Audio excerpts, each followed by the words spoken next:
that could happen if you try to out the Jinn, man. Yeah, so we're going to talk nicing. You know, Jinn are really good, and I actually think they're great for the economy.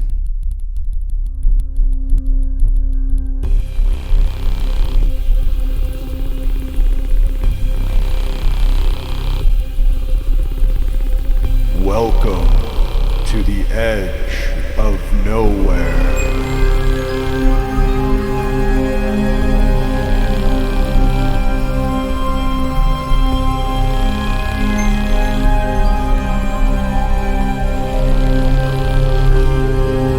They're playing games at the edges of what we know. Monster Lore Tour Podcast. All right. Hello, everybody, and welcome to episode 72 of the Monster Lore Tour Paranormal Deep Dives from the Edge of Nowhere podcast. I'm your host, Jeremy Carr, here along with my co-host and the Max to my Kazam. Nice. Mr. Matt O'Zero, a.k.a. the Moz. How we doing today, Moz? Not too bad. So that means I get 3 wishes. Means I get to be Shaq. Yeah. Awesome. Yes, and I have to give you 3 wishes. We're going to find out tonight why that's a terrible idea, to take any wishes from a genie. But, you know. Yeah, I've heard that. You're going to hear more of that. Yeah. It's when something seems too good to be true and all that, you know? Yeah. But yeah, we'll let Moz lead the way on that road, though. So let's get this thing started with any old business. I swear I had some old business. Did I not bring my old business notes again? We might have to do that later. Very old business. Do you have any old business, Moz? I do not. Hit those happy fun buttons, everybody out there, wherever you're at. The likes and subscribes, maybe share with a friend, and take it away, Moz. Yeah, tonight on MLT, those menacing and meddling shadowy fiends known as the Jinn. The hidden ones. Our primary sources for this one come from Rosemary Ellen Guiley. If you're not familiar with her work, that's about to change. Did I already learn something? Is that what Jinn actually means, the hidden ones? Yeah, that's good. We're not in an etymology section, though, so you're jumping ahead again. Stop that. We talked about this. I already learned something, though. That's amazing. Thank you. But first, here she is, Rosemary Ellen Guiley, giving us a taste of what's in store for tonight. The Jinn are real, and we need to know about them and how they are affecting our world and our pursuit of our own destiny. ... The entities in the Western grimoires may be called spirits, demons, fallen angels, or angels, but the Jinn lurk behind them. ... I was told over and over again that I should not study the Jinn, as my curiosity would invite their attention, and they would definitely investigate my intentions. The townspeople seemed convinced that the Jinn were returning to our world, and one day, if appropriate action was not taken, the Jinn might rule human beings. First 2 quotes come from the Jinn Connection, and that last one comes from co-author of Vengeful Jinn, Philip Imbrogno, our 2 primary sources, and in the show notes tonight, by the way. So no Scully Muggles tonight. We've got 2 people writing books about things they actually believe in. Cool. That's always the better kind of book. Yeah, it's not what we're used to. Similarly, one of Guiley's informants warned that if we keep ignoring this problem or become subconsciously more accepting of the Jinn, they won't have to hide much longer. But they won't. But another dire warning. Are they flying the UAPs? It may be. But they may be the UAPs themselves. Ooh. But here's Michael Hollowell, who warns that they may be coming through portals in 1s or 2s right now, but soon they may pour through in the thousands. Ooh, Age of Ultron kind of stuff. There you go. So there's a lot at stake, and yes, she's exploring the same mysteries we're covering here on MLT, but she's reached a different conclusion, namely that there's one primary being behind most paranormal phenomenon, and that is the Jinn, and they are not our friends, you know. They're like frenemies. Ooh. It's worse than frenemies. They're going to unfriend us on several platforms. She thinks these guys are the root of all of it. Then. Yes. Wow. So they are flying the UAPs. They are the UAPs. We're going to get to UFOs and everything in between tonight. Oh, right on. But some attempt to differentiate between genies and Jinn. Genies being perhaps the trapped-in-a-lamp variety with origins possibly from Asia. And the Jinn is more of those diabolical, free-willing, darker intelligences roaming the wastes. But I think the terms are pretty much synonymous, is what I found. There are distinctions between angels, demons, and jinn, which Guiley gets to. The Chinese have a belief in a complete underworld, a region that mirrors the upper world, a darker reflection, yet nearly identical counterpart, which contains your doppelganger as well, or at least someone kind of, working your position down there. Okay. But Middle Eastern cosmology is what we're talking about more tonight. They divvy things up into seen versus unseen, which is what we're a little bit more used to. But whereas I did find evidence of jinn activity in Chinese mythology, I never found them released from an object or the three-wish bit. I didn't find any of that. Maybe I missed it. But I did find from the Zhou dynasty, the 11th century, during the battle of a town called Xiche, and I have no idea how to say that, one group from a house of Shang asked four genie Mo, called the Diamond Kings, to come to their aid. And this crazy battle ensues between the genie and these cannibal monsters. So it's a good time. Whoa. And in Chinese mythos, genies seem to be enmeshed with their gods.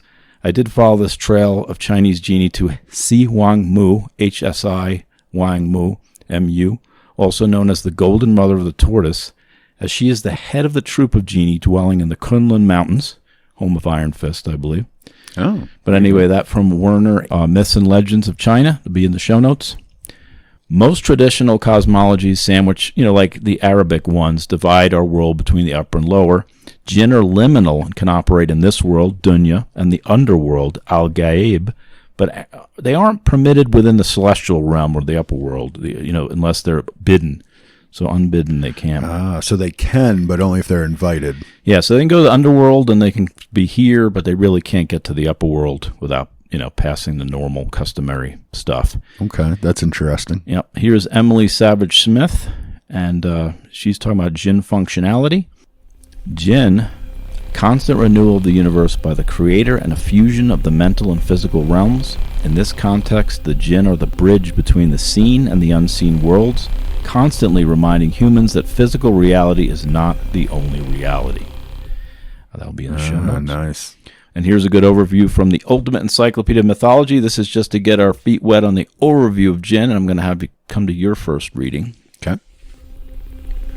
The Jinn, according to Arabic and Islamic belief, are usually ugly and evil demons with supernatural powers. In pre-Islamic belief, the Jinn were nature spirits who were said to be capable of driving people mad. They roamed the wild and lonely desert areas, and though usually invisible, they were able to take on any shape, whether animal or human. In Islamic lore, the Jinn were modified. They were intermediate creations, coming between humankind and the angels. Those that refused to believe in Islam became demons, whereas others became beautiful and good spirits. King Solomon was said to have tamed numerous Jinn and to have become their ruler with the help of his magic ring. He allegedly carried them on his back when he traveled and ordered them to build the temple at Jerusalem, as well as beautiful gardens and palaces. There were several kinds of Jinn, each with different degrees of power. The ghouls were female spirits who lived in the wilderness and manifested themselves as animals. Iblis, or Satan, is often regarded as the chief genie. Jinn are born from smokeless fire. They are often said to live with other supernatural beings in the Kaf, a mythical range of mountains that encircles the earth. That from the Ultimate Encyclopedia of Mythology, again in the show notes. So I've taken the liberty of charting us a ship to those mysterious mountains, the Kaf, with port-o-call stops at Shangri-La, Brigadoon, and Kokomo. Had to Kokomo you a little bit there. Damn it, Moz. But most of us know a little bit about Solomon and how he enslaved the Jinn to build his temples. But who was this guy? Here's an excerpt from Marina Warner's book, Stranger Magic, Charmed States and the Arabian Nights. Really good one. He is not a hermit or a meditative philosopher, but pursues via activa as an astronomer and natural scientist, as well as judicious ruler, handing out his celebrated and cunning decisions. God has given him knowledge of the stars and their relation to time, understanding of the properties of plants and roots. He can also read thoughts. So, gives you a little idea. Perhaps most interesting, he was said to have been buried with the key to Solomon, which contained all his summoning and binding spells. He had this book sealed in an ivory cast within his tomb, but the pillage people got to it. So some knowledge of that seems to have trickled down through our grimoires of the Middle Ages. But could you imagine if that's still in somebody's private library? Oh, man. That would be cool. Also, the same source, Marina Warner's book, I found an explanation of Bahram, the Persian magician from the Arabian Nights. Funny how Bahram also almost spells Brahmin. Yeah. Yeah. But here's a quote from this book. It is astonishing how deeply those memories of remote and otherwise forgotten conflicts have bitten into the collective imagination. Here are stories first being told in the 9th century, and still there is Bahram flourishing as the archetypal figure of the dark enchanter, a naturalized species in modern and contemporary culture, dating from a time when his Anglo-Saxon or Celtic equivalent was admired for his cunning with runes. An enemy of Muslim faithful before the first millennium, has become the template for he who cannot be named, Voldemort, Sauron, the Dark Lord of Mordor, known in The Hobbit as the Necromancer, and for Darth Vader, and before them all for the African magician, as Galland calls the corresponding villain in The Tale of Aladdin and the Wonderful Lamp. So he's kind of a template. Yeah, the template for all things evil, basically. Yeah, it goes back to the beginnings again as we keep kind of and we're going to harken back further a little bit today. He is the root of all evil. Yeah, there you go. Very well done. He knows about roots and plants. You've been listening. Yeah. Warner also explains the significance of the lamp as well. Quote, the lamp, the flask, the casket, the box, they could be opened. They might yield something that could lead to greater understanding. Like the merchants cracking open the roc's egg in the story of Sinbad, visitors wanted to find a hatchling or the Jinn inside. But you might see a little of that little conscious, unconscious content if you're looking for something hidden. Right. But there's a fine line when you seek knowledge for personal power or for the benefit of your community. But any dealings with Jinn seem to be a little risky, as we're going to find out. Well, they're inherently liminal. They're between the spaces. So nothing they say is really what they say. Nothing they do is really what they do. They're trickstery by nature, I would think. Then. Well, just stop. I will stop because we're going to liminal and trickster in a minute here. There you go. You always do that to me. No, that's good. It's good that you're paying attention. But here's some summoning techniques. They have mental clairvoyance, remote viewing. They have dream manifestations. They use mirrors. You can use water. You can use these other scrying things. And I'm going to tell you right now, just don't do it. Yeah. Just don't do it. Don't even try. Take that back. Don't even listen to that part.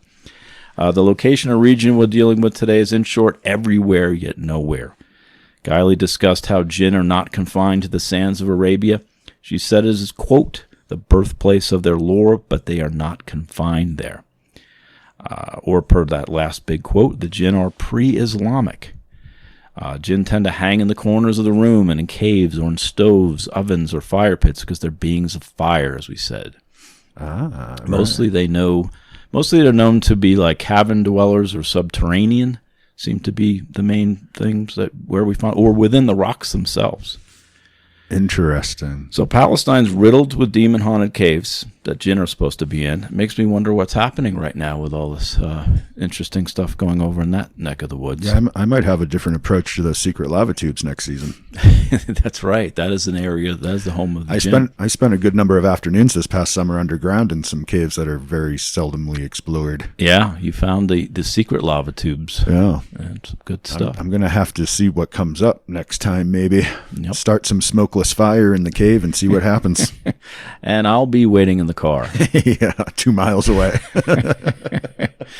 But Guiley describes the Jinn as inhabiting a parallel dimension, kind of sandwiched right next to us, so right here yet not here. She does use that whole M string theory. The membrane, membrane theory. We will get to the multiverse. Yep. Perhaps they're, just a sliver of an atom away. And fun fact, I read somewhere that about 71% of Palestinians believe in the Jinn. I think that the survey was only a few years old. That's a big number. And it reminds me of the Philippines when we discussed the high believability of the Aswang, which I think was even higher. I don't know when those surveys exactly were done, but they're fairly recent. So to contemporary times, high belief. The lore and culture are definitely still alive. Yes. And etymology-wise, which you were jumping the gun again, the word Jinn is thought to be derived from the Arabic root jana, J-A-N-N-A, which means hidden, and the Jinn are known as the hidden ones. So the word hidden is hidden in their name. That makes so much sense. The Arabic term for crazy is majnun, M-A-J-N-U-N, which contains the root as jinn, J-N-N. So mental illness in these parts is considered a possession by unseen forces and is also jinn-related. There's also an etymological link between jinn and the abyss. And then comes kobalas, the Greek version, K-O-B-A-L-S, which comes from the root word kobe, which means cavity in the rock or beneath the earth, or cove. So the Jinn, we get kind of abyss, hidden abyss, subterranean, crazy cove, which reminds me of Gilligan's Island, and he was the head Jinn, which we'll talk about on a side trail at some point. Nice. We're going to talk about Gilligan's Island? No, we could, though. One day we'll talk about he is. Okay.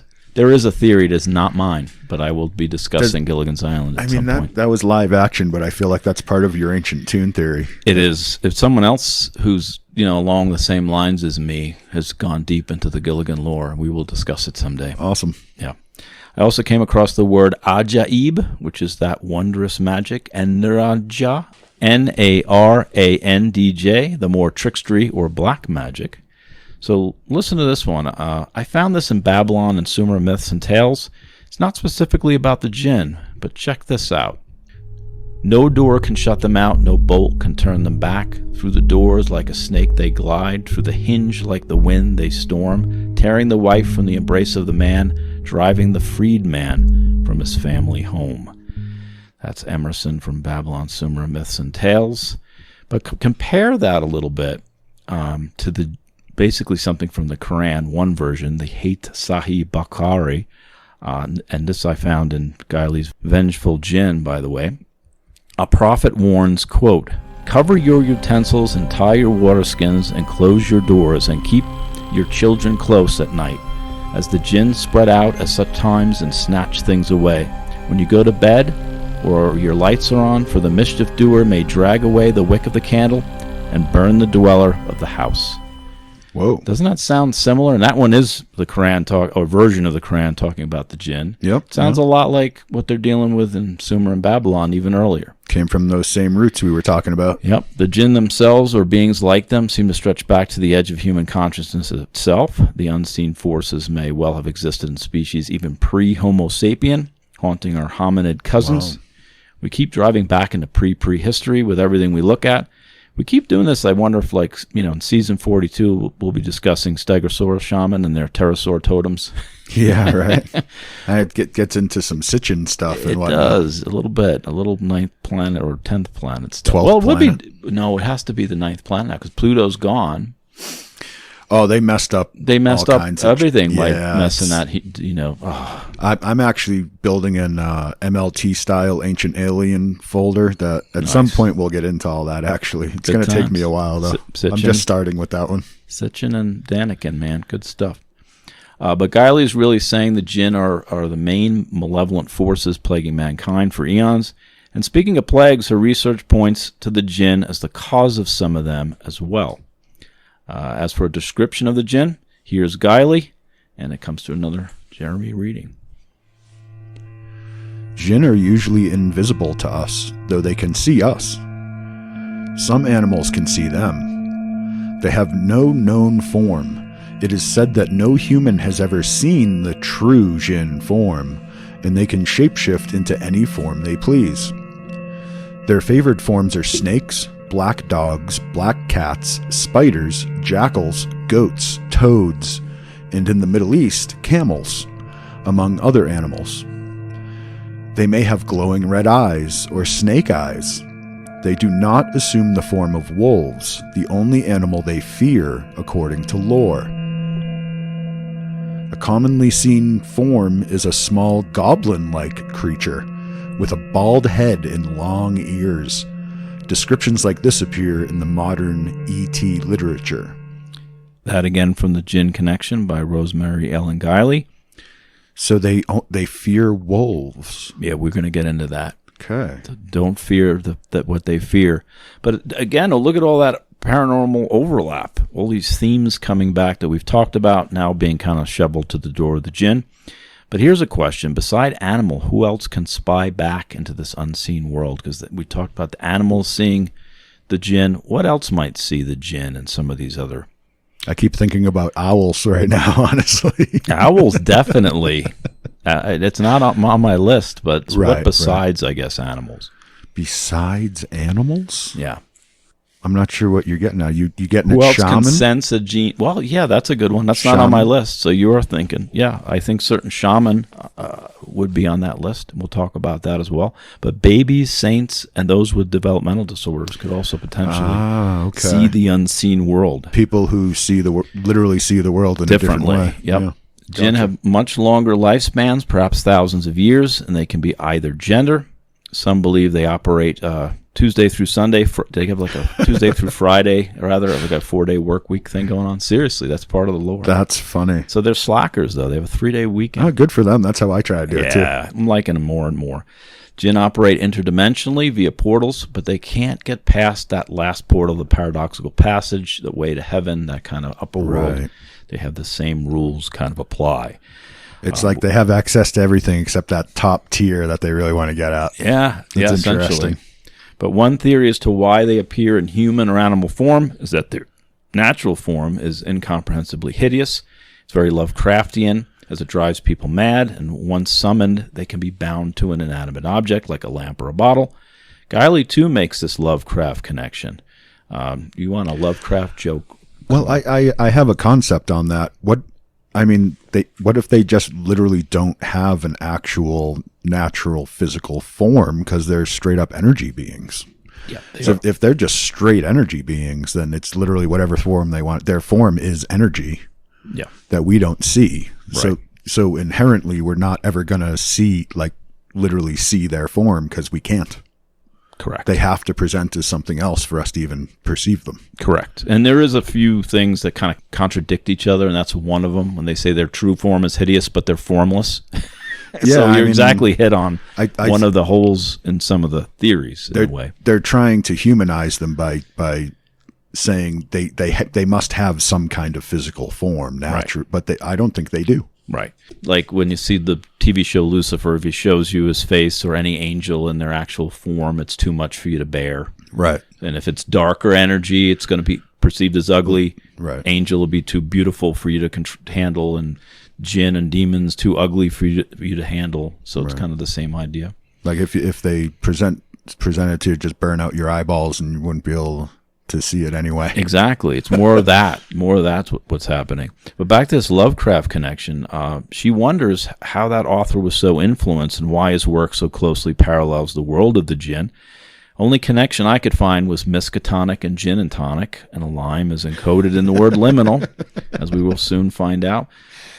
Can I get a Jinn Cthonic with a liminal twist, please? There you go. But did the Jinn go to Miskatonic University? Did you think? Ooh, nice. I don't think. I think they went to Pratchett's Unseen University. That's my guess. But Guiley fears the Jinn may be manipulating our politicians, directing international affairs, and even shaping thoughts themselves, which is why I think more Wetico-y connection, which we'll get to that. We're going to have an episode on Paul Levy's work, the Wetico, coming soon. Yeah. But they are potentially driven by a deep grudge that dates back to God's choosing man over Jinn.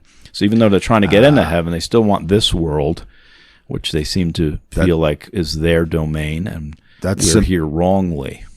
That's similar to like some of the angels in Catholicism and stuff too, right?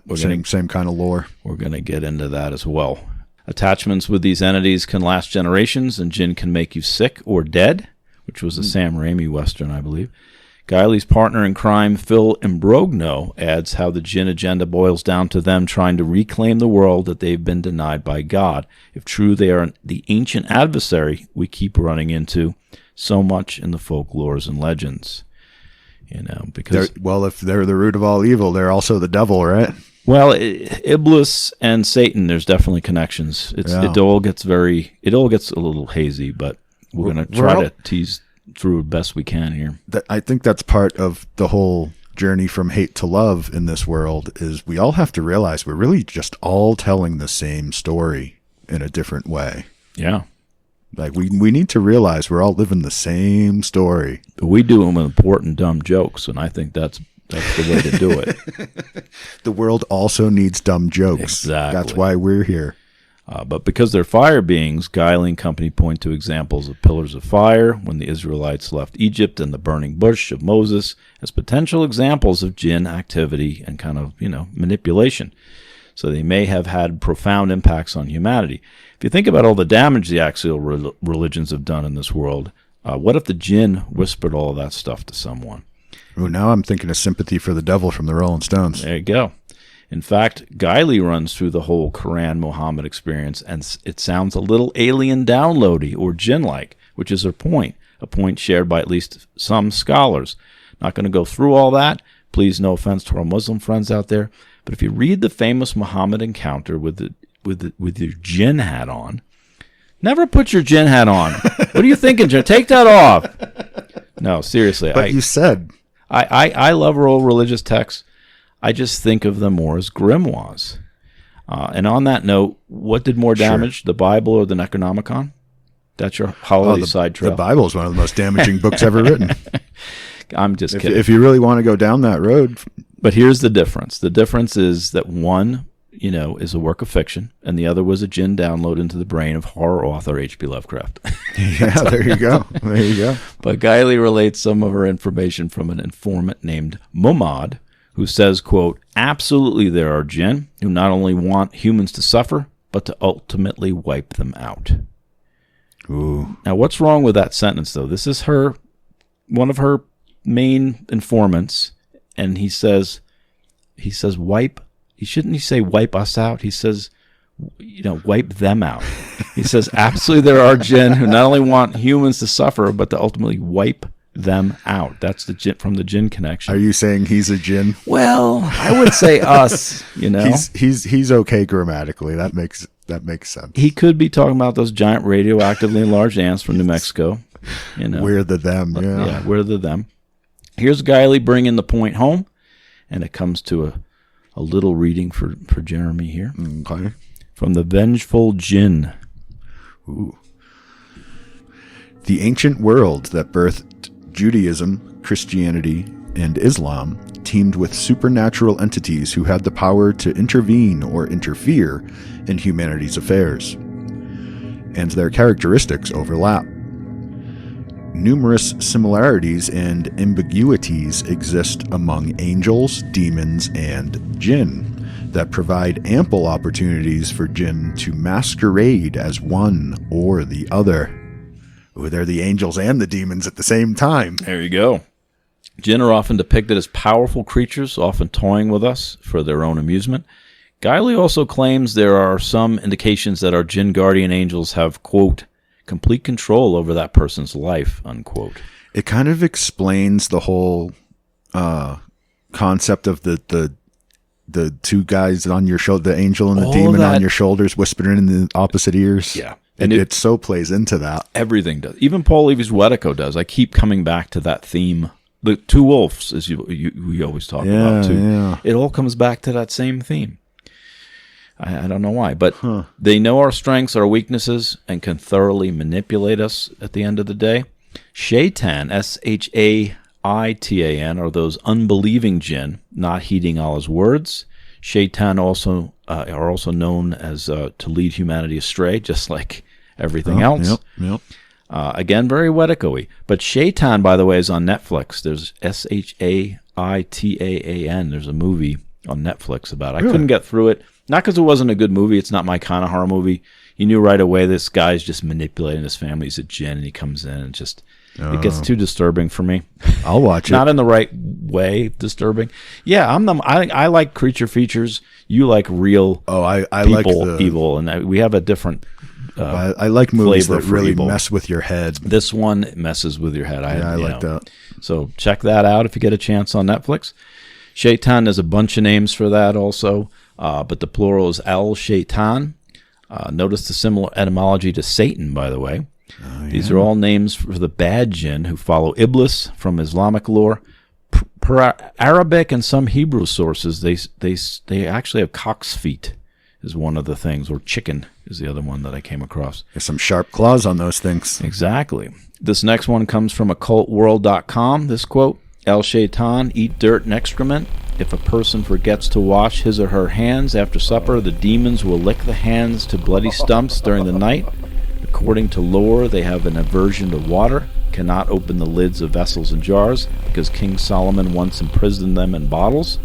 A folktale tells that a huge number of Shaytan were accidentally released into the world by Moroccan fishermen who found bottles with the red seal of Solomon upon them and opened it. Yeah, bad idea, genes. Don't open it. Yep. So you're not sure to get your genie friend this Christmas bottle opener would be appreciated. Now I have an image of licking poop fingers in my brain. Thanks, Moz. Yeah, there you go. But this is a tale that's also very Pandora boxy like, and the excrement part kind of harkens back to the Filipino folklore, some of those Native American themes that we've come across. But here's Mahmoud again, Guy Lee's informant.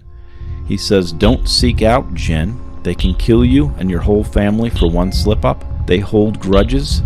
They will even haunt multi-generations if they are really pissed. Nowhere is safe. They will find you. Even if you get a wish or two, just like in the old tales, it usually ends badly." Yeah. Wow.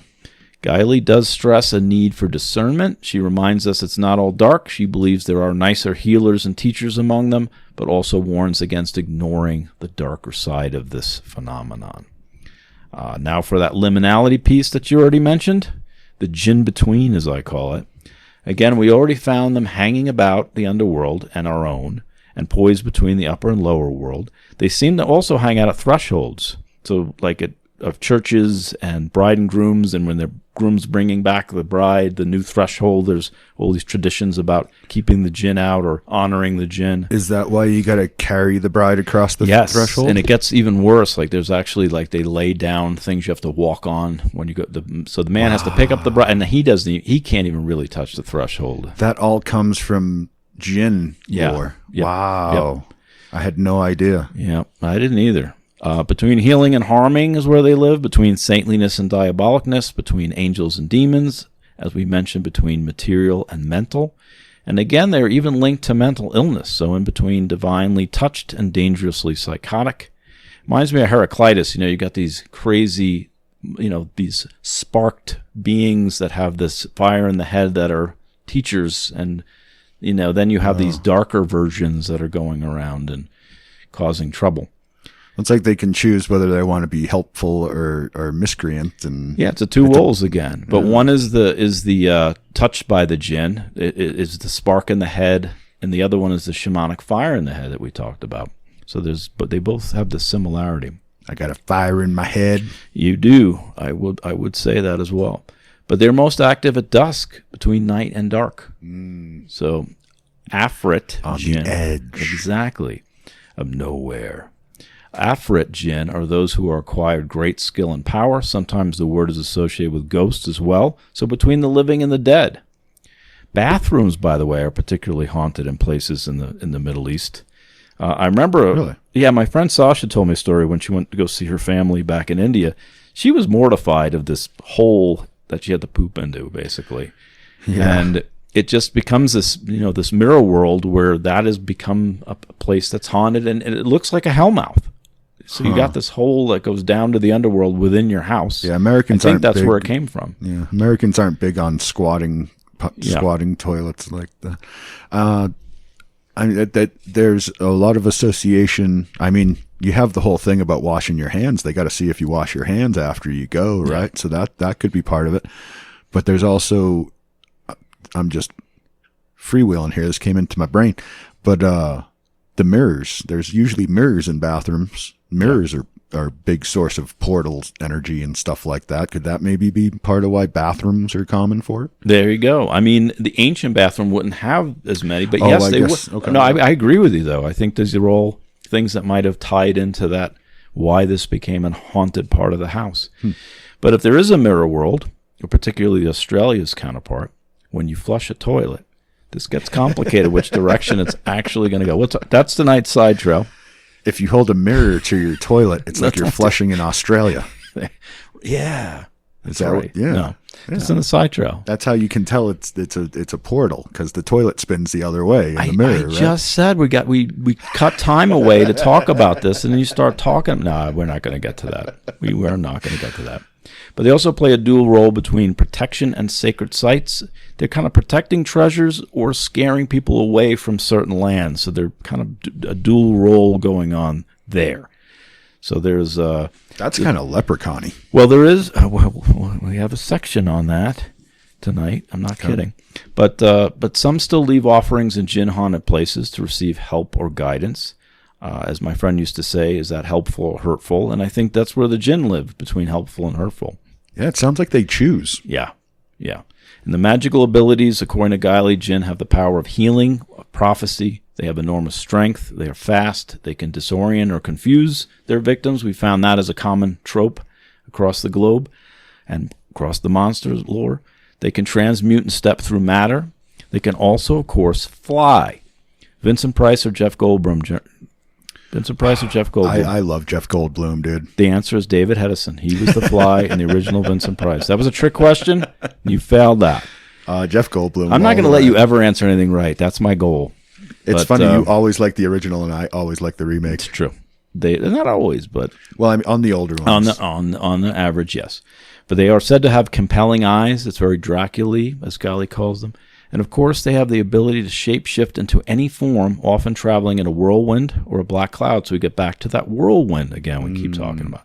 So Pigpen from Peanuts, Jeremy. Hygiene issues or evil Jinn? Both.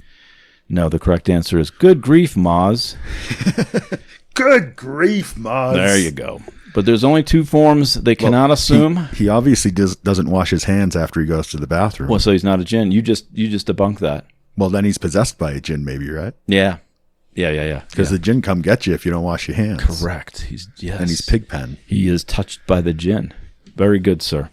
But there's only two forms they cannot assume. We already talked about one, and we talked about that in Shapeshifter episode 2, by the way. The wolf. Right. What's the other one? You're never going to get it. What's the other one? I'm going to say... You're never going to get it, so just... Owl. Yeah. The Prophet Muhammad, Oh, yeah, sure. But that's, nothing can do Muhammad, They have clairvoyance, telepathy, all that remote viewing stuff we talked about. They know the past and present, but not the future. They apparently lost that ability when they snatched a sports almanac from one Marty McFly. No, that's actually really different. So they once did know the future? They once knew the future, but they annoyed God somehow, and that was taken away from them. Huh. That was actually an ability they had. They lost it at some point. Here's the other cool thing about Solomon's death. He allegedly took advantage of this Jinn's blind spot of not knowing the future. He had himself propped on a stick after his death. The Jinn continued to labor an extra year on the temple before realizing the fact that he was dead. Oh. And this later inspired the movie Weekend at Osiris's, which is pretty good, pretty funny. It's still on Tubi, I believe. Also, possession abduction is a common Jinn behavior. Here's Nick Redfern from his Shapeshifter book in the show notes. Perhaps most malevolent of all is the ability of the Jinn to possess the mind of a person. Again, we see a parallel with biblical teachings, namely matters relative to the issue of demonic possession. This matter of the Jinn effectively taking control of and enslaving the mind of a specific person most often occurs when that very same person summons a Jinn. So don't do it. Another Ouija board public service announcement. Yeah, and the fact that they're not regional, they can go kind of anywhere. And they have that, I think of The Exorcist, and I'm working on my next episode that I'm working on is a poltergeist story. Mm-hmm. But with this, it's like everything comes from the Jinn. It's like they really are the root of everything. We do mention poltergeists and leprechauns. Yeah. So why are you doing this right now? I'm just building the list, man. Building the list. No, you got it. She's definitely doing that thing. And it's, again, the Jinn are just called the Jinn in that area. The tropes are everywhere. So what is happening? But there's some holes in this theory as well. We're going to get to both the good and the bad side of this. But Guiley and Imbrogno point to possession occurring when your aura is somehow weakened, like through trauma, or sometimes they can enter through the breath. But Guiley believes Crowley or anyone summoning entities or spirits are likely summoning Jinn. As far as language and communication, Jinn you find more singing, ringing, humming, or buzzing. With some accounts, yes, comes back to whistling, which we keep talking about. Guiley rightly points out that buzzing is also common to E.T. encounters, as well as out-of-body experiences, near-death experiences. There are theories that Jinn speak an offshoot of Aramaic called Syriac. So do the Jinn have a gluten intolerance? You got to ask that. But they speak a hodgepodge of ancient tongues, sometimes guttural and demonic. Guiley takes on some of these commonality of sounds, quote, that it is a characteristic of interdimensional shift and occurs when holes are torn between dimensions. Ooh, there it is. And That's the membrane theory stuff. And we're out of coffee, so it gets worse. But then finally back I actually am out of coffee. It's funny you just said that. You just picked up the cup as I said that. But finally back to the whistling. Whistling can also provoke the Jinn, Mr. Whistler. I'm not stopping. But because you're a dark soul, as we're going to find out when we do the tarot reading. Yeah, I guess we were supposed to have one today, but it wasn't in the cards. Yeah. We really were supposed to get a tarot reading today. People are afraid of us now. But everyone in Flagstaff is sick right now. Is the problem? That's the other problem. But finally, back to the whistling. Like again, I think if Ian Anderson from Jethro Tull is the whistler, maybe that's how he stayed in between ordinary artists and the Rock and Roll Hall of Fame. We've always kind of wondered how he managed to do that. On the edge, the liminal space in between. Now to discuss some genie origins. Genie origins. Ooh. That's looks better when you write that. Jinn origins.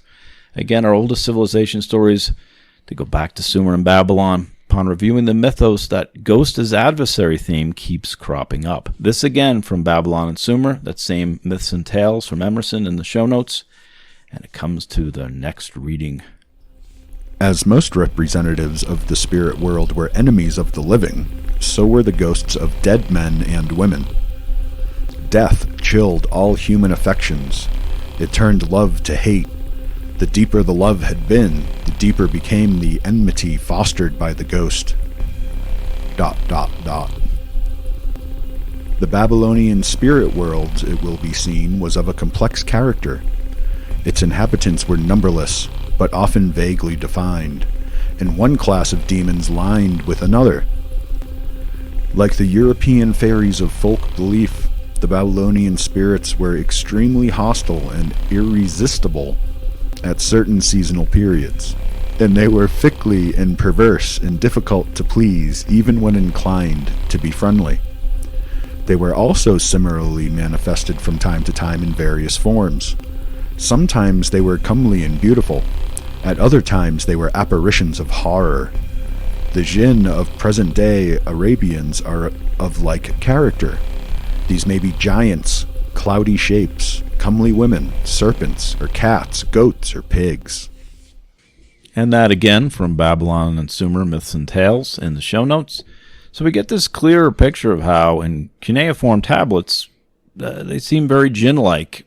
Even though they're not saying Jinn, maybe they didn't have a way to carve that, but sounds like the same beastie, basically. Yeah, they're playing off the same lore. Yeah. The Quran is certainly a huge part of the Jinn origin mythos. Again, Iblis is basically the Islamic counterpart to Satan, or the head Jinn or crime boss, who wouldn't bow before Adam as the other angels did. So this version of events, it's the Jinn who are kicked out of Eden, not the angels. I actually don't blame Iblis or Satan for that, by the way. God fashioned something out of clay. He's like, let me get this straight. You just reached down in the mud and wadded some shit together and then smushed it into a shape with a little god loogie. Now I got to worship it? I want to see my new employee hire handbook. Yeah, I wouldn't do it either. I wouldn't do it either. Yeah, so we're all, that's why we're all in this realm. I'm beginning to figure this all out. So the Jinn origin story goes, Allah created the Jinn from, a hot desert wind or smokeless fire. And then they ruled the planet for 25,000 years before breaking some contractual agreements or another. Allah sent the angels to crack some heads. Some Jinn were killed, others fled. Yet some remain intent on messing with us and regain power and regain their realm, basically. And it explains why they would mess with us so hard, too. Yeah, they're mad. They're still mad. And this is where Guiley ties the Jinn into the Watchers, the Gnostics, and the Archons. How cool is that? This is one of 1,000 reasons Rosemary Ellen Guiley is tonight's obvious Mad Cujo's winner. Hey, Mad Cujos. Down boy! Good job. Easy choice tonight. Unless otherwise specified, tonight's info comes from Rosemary Ellen Guiley's work, The Jinn Connection or The Vengeful Jinn. That'll be in the show notes.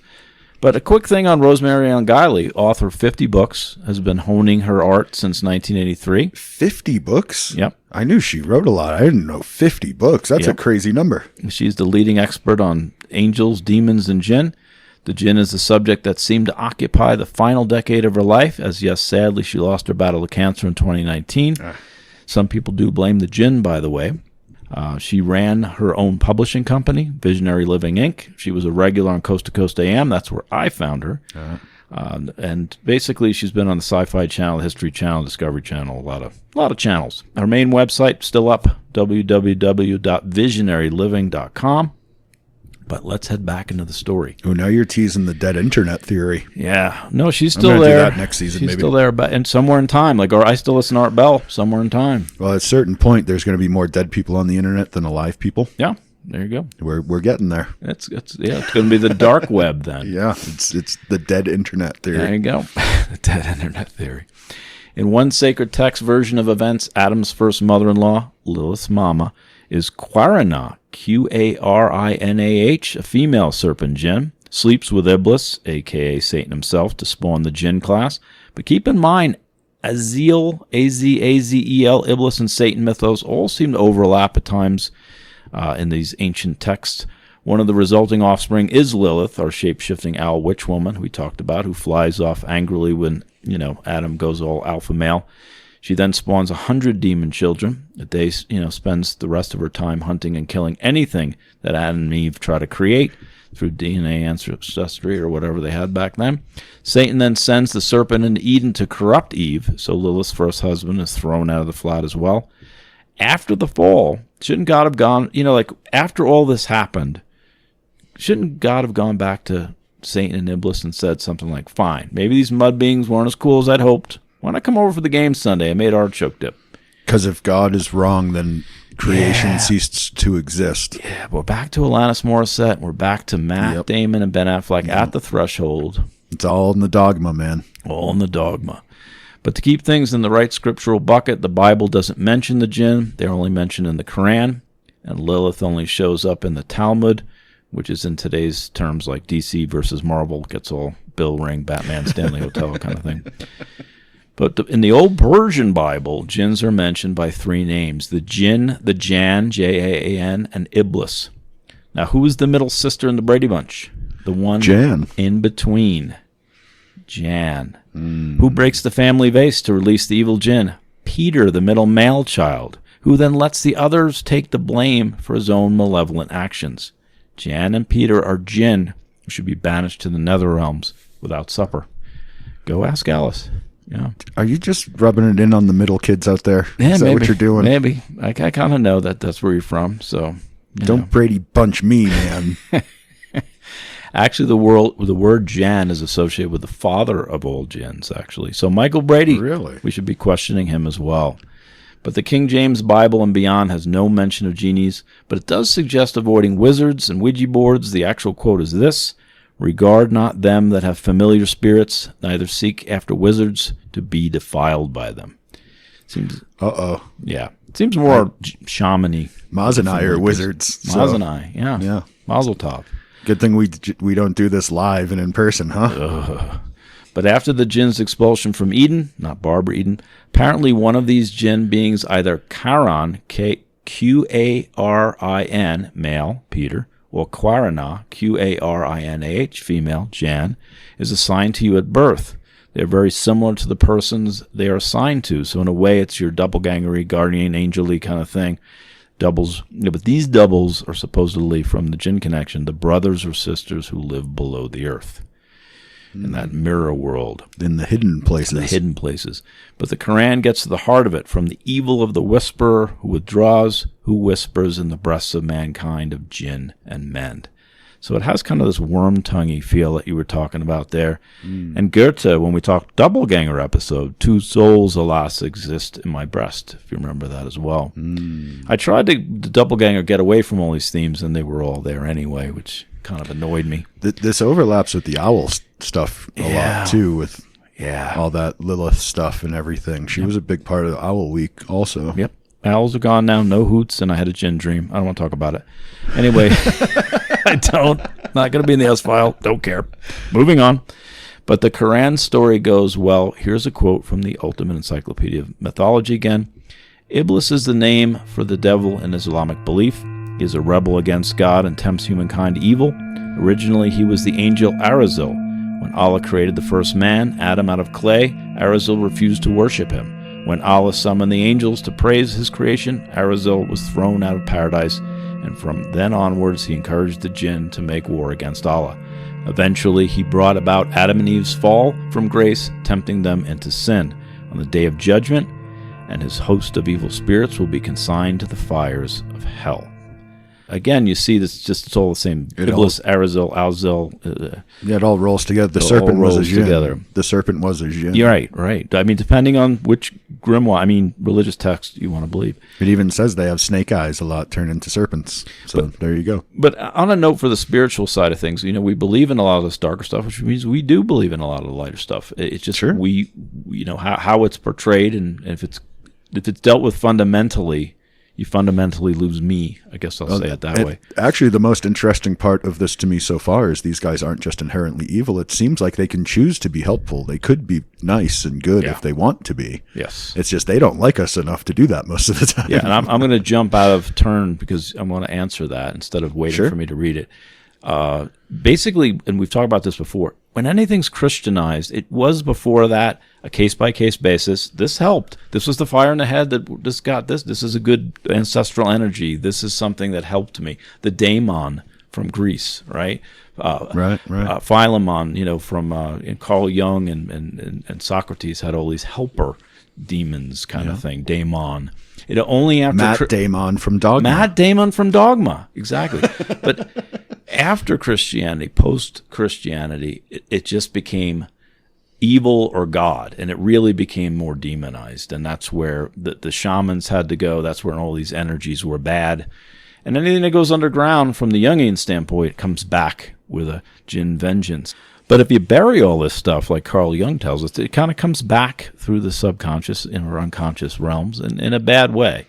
And in some ways, I don't know what the answer is, because some of these things do seem very dangerous and demonic, and I'm not even going to, But it's also, in some instances, it's like the cultural connotations have been messed with and, you know, like you said, demonized. Yes. Like they weren't inherently bad. Right. But they were made that way in the new culture that wanted to take over from the old culture. Yeah, and I'm not entirely sure that helped. And they could be bad. Yeah. There's a lot of times they are bad. It does seem that way. It seems like they were more bad than good to begin with, yeah. And then just like they took all the good out of them eventually. Right. And then when everything's bad, everything is right. Then they're just inherently bad. Yeah. You don't ever expect the good from them. Right. And I think that you get what you expect to some degree. But the Jinn, unlike angels, have free will. That's apparently the problem, because as we found thousands of years later, once you have free will, you just sit around playing video games and streaming Hulu, no matter making who's silly selected. podcasts. Exactly. But again, the angels ultimately bow to Adam, but the Jinn refuse. And in the longest Law and Order episode ever, God says that both Jinn and their ringleader Iblis have until Judgment Day to make the case as to why he shouldn't smite them for their transgressions. So I think they have until the fourth Terminator movie, the end of the fourth Terminator. I think that's fair. Right. But it seems the way to paradise is blocked by those same cherubim with the flaming swords. According to the Quran, just like humanity, their deeds, the deeds of the Jinn, will be judged on Judgment Day. So they can't get into that upper realm. Yeah, they really are in between the angels and men. Like, there's something in between. It's kind of crazy. Yeah, because demons are inherently bad, and angels are inherently good, and Jinn are in between. Like man, because man chooses to be good or bad as well. Yeah, we're Jinn-like. But Jinn are like almost like a prototype for us. Mm-hmm. Like they're the energy being version of us, almost. We are closer probably to the Jinn than the angels or demons than we'd like to admit. Yeah, it's almost like we're cousins in a way. The middle class. That's the problem right there. There you go. We're stuck in the middle. But as stated, Gali also points to the Watchers as Jinn-like. They had one job to watch. This group of angels decided at some point that just wasn't good enough, so they started cohabitating. In return, became creature teachers of the forbidden arts like alchemy and scrying and maybe macrame. And their kids, between humans and women, these angel-like watchers bore the Nephilim from the Bible, which turned out to be pretty hard to hide from God. So he brought out the garden hose, kind of straightened things out.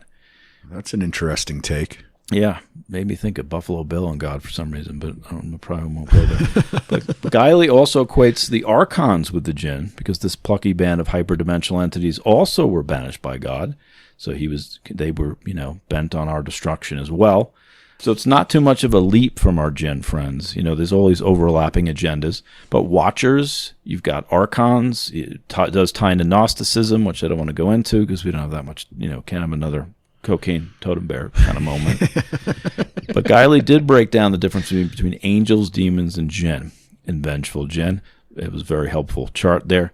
But anything you think about demons is typically a Jinn function, shape-shifting. They can enter your dreams, ESP-type powers. They can cause a lot of mischief, usually invisible. But where they differ, demons answer to Satan, angels answer to God, Jinn remain free agents.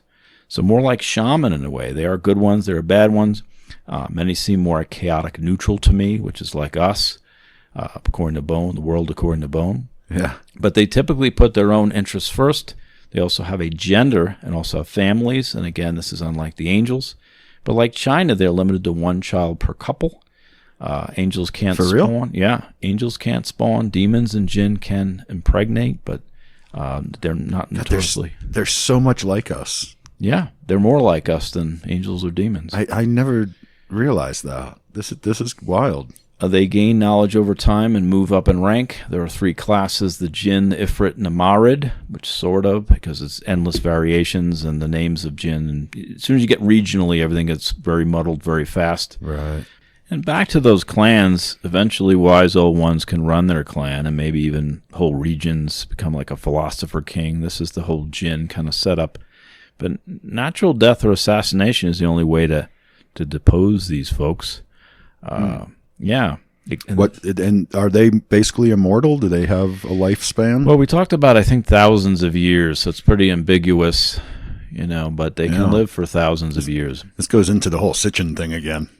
Goes to explain all those ancient kings that supposedly reigned for like thousands of years at a time, lived, kind of forever. Yeah. Yeah, brings back even some of what James West was talking about, or James Anthony West. Oh, yeah, with the longer periods that are missing, and then these longer living thing. Noah, how long people lived back in the day. Yep. All that stuff. Hundreds, if not thousands of years, depending on which, point of civilization you're looking at. Yeah. But post-Christianity, as usual, everything, including the Jinn, become simply demonic. That is their own, that's the one bucket solution, 5 Hail Marys and 3 Our Fathers kind of thing. Well, us good, them bad. Yeah, us and them. Which later, it was worth having us and them because it was a really good Pink Floyd song, many, many millennia later. Yeah, so it's important. I feel that creepy Malays all the time, man. There you go. Another good name for a band. But eventually, wise old ones can run their clan, maybe even whole regions like a philosopher king. Natural death or assassination is the only way they can be deposed. Knowledge to them is like alchemical.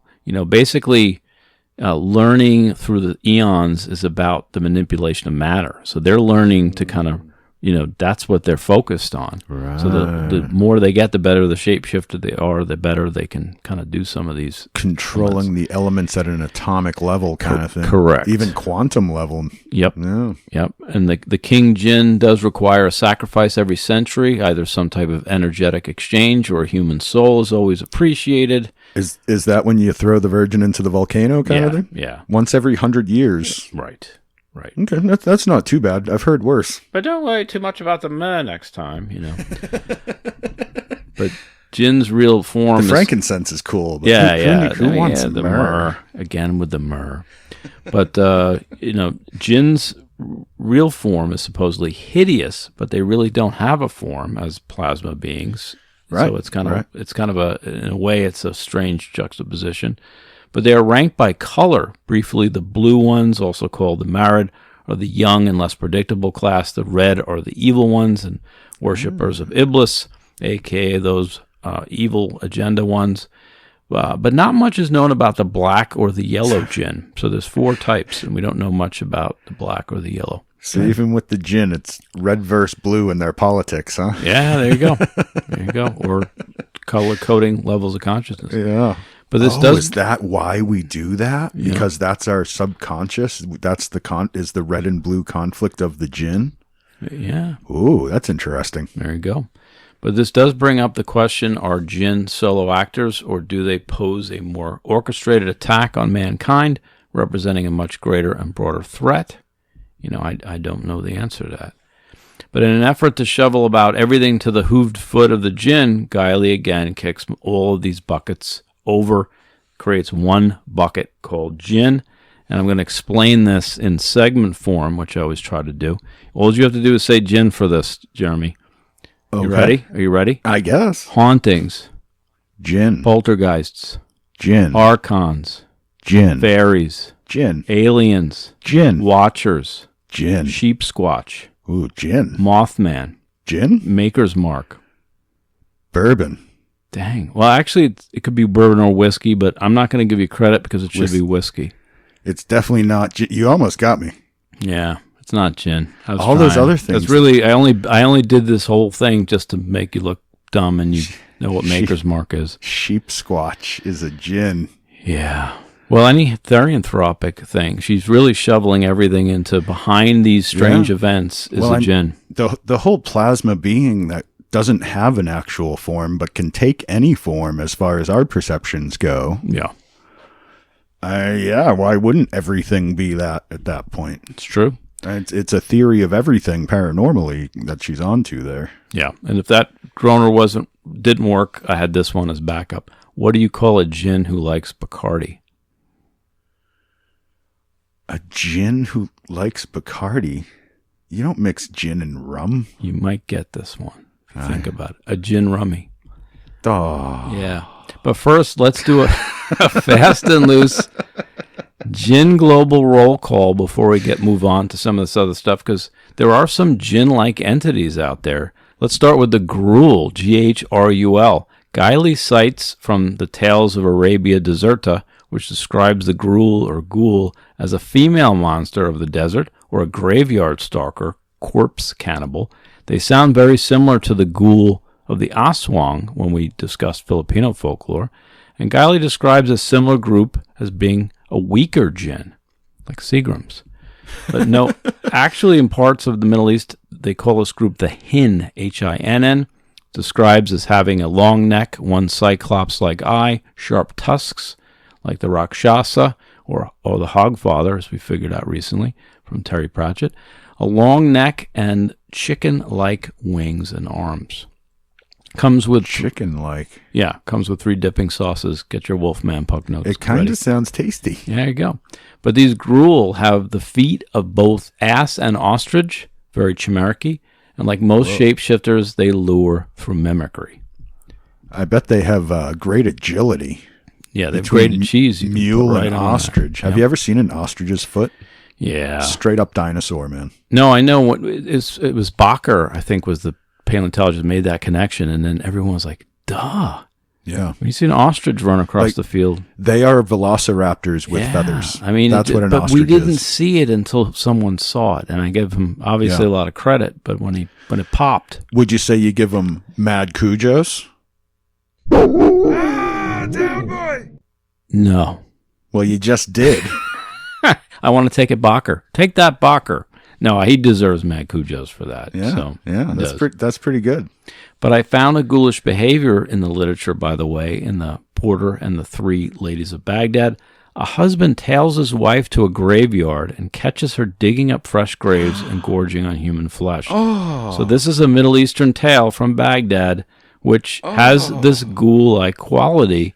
You can't sleep next to her again. But again, you eat the flesh, you do these things, you become eventually more powerful Jinn. It's not that dissimilar from the Wendigo in a way, or these other things that do these heinous acts, sorcery. You're right, not that dissimilar from the Wendigo, which is a horribly horrifying creature that is also cannibalistic. Yeah, that's what I'm saying. Yeah, you can't sleep next to that. No. Not for long, Eventually they come free. Eventually they're peckish when when they wake up in the morning. You wake up no face. But such ghouls, is this back to that Travolta movie with Nicolas Cage? Stop bringing that up. Because you hate that movie. I'm always going to.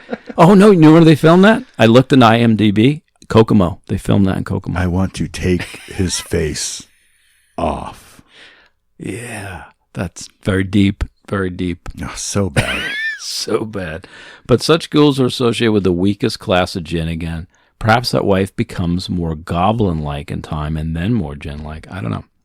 There's also a creature called a Salaway, Salawwaa, a type of shape-shifting jinn that haunts the barren wastes. There's also similar monsters known as Slough, Sluagh, who, quote, fly in great swarms high in the air every night, especially around midnight. They fight each other, and their blood falls like rain onto the earth. When not slaughtering each other, the Slough swoops down and captures mortals who are out. They carry their victims over both land and sea and drop them into mud and bogs, sometimes killing them. They also force their captives to be slaves and to shoot poisonous, fatal arrows into humans and animals, causing sickness and death. The victims were said to be elf-shot. The Slough also abduct cattle for their food. That again from the Jinn Connection. Is there anything they can't do? Well, it does tie. It almost sounds Riddick-like. Remember the movie like Chronicles of Riddick, where these things eating and they eat the bat things. Pitch Black. Yeah, they're eating everything, and then they run out of food and they eat themselves. It sounds kind of reminiscent of that. But the tiny arrows are reminiscent of the elf shot. Is all those little arrow things. The shamanic initiation has this arrow component where you're pierced or perforated. You also have all these little creatures in the woods that shoot. Elf shot. Yeah, shoot little arrows. Splinters or shoot poison or all kinds of different little things. People shoot at you. Does the Nimrigger, the Shoshone have you got Nimrigger? Porcupine quills.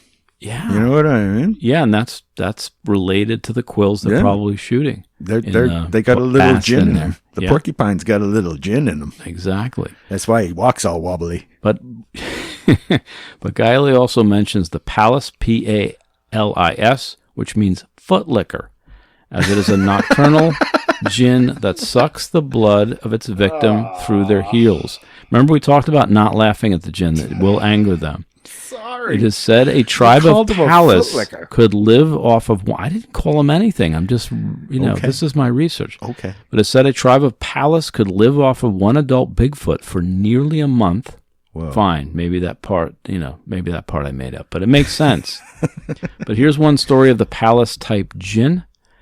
Quote, an American legend tells of a Pallas named Dakanavar who lived in a cave near Mount Ararat. Dakanavar did not want any outsiders penetrating into the surrounding mountains or counting the 366 valleys among them. 366, that's an interesting number. If anyone did so, he killed them by sucking out their blood through the soles of their feet. According to lore, travelers in the desert slept with the soles of their feet touching to prevent access by the Pallas.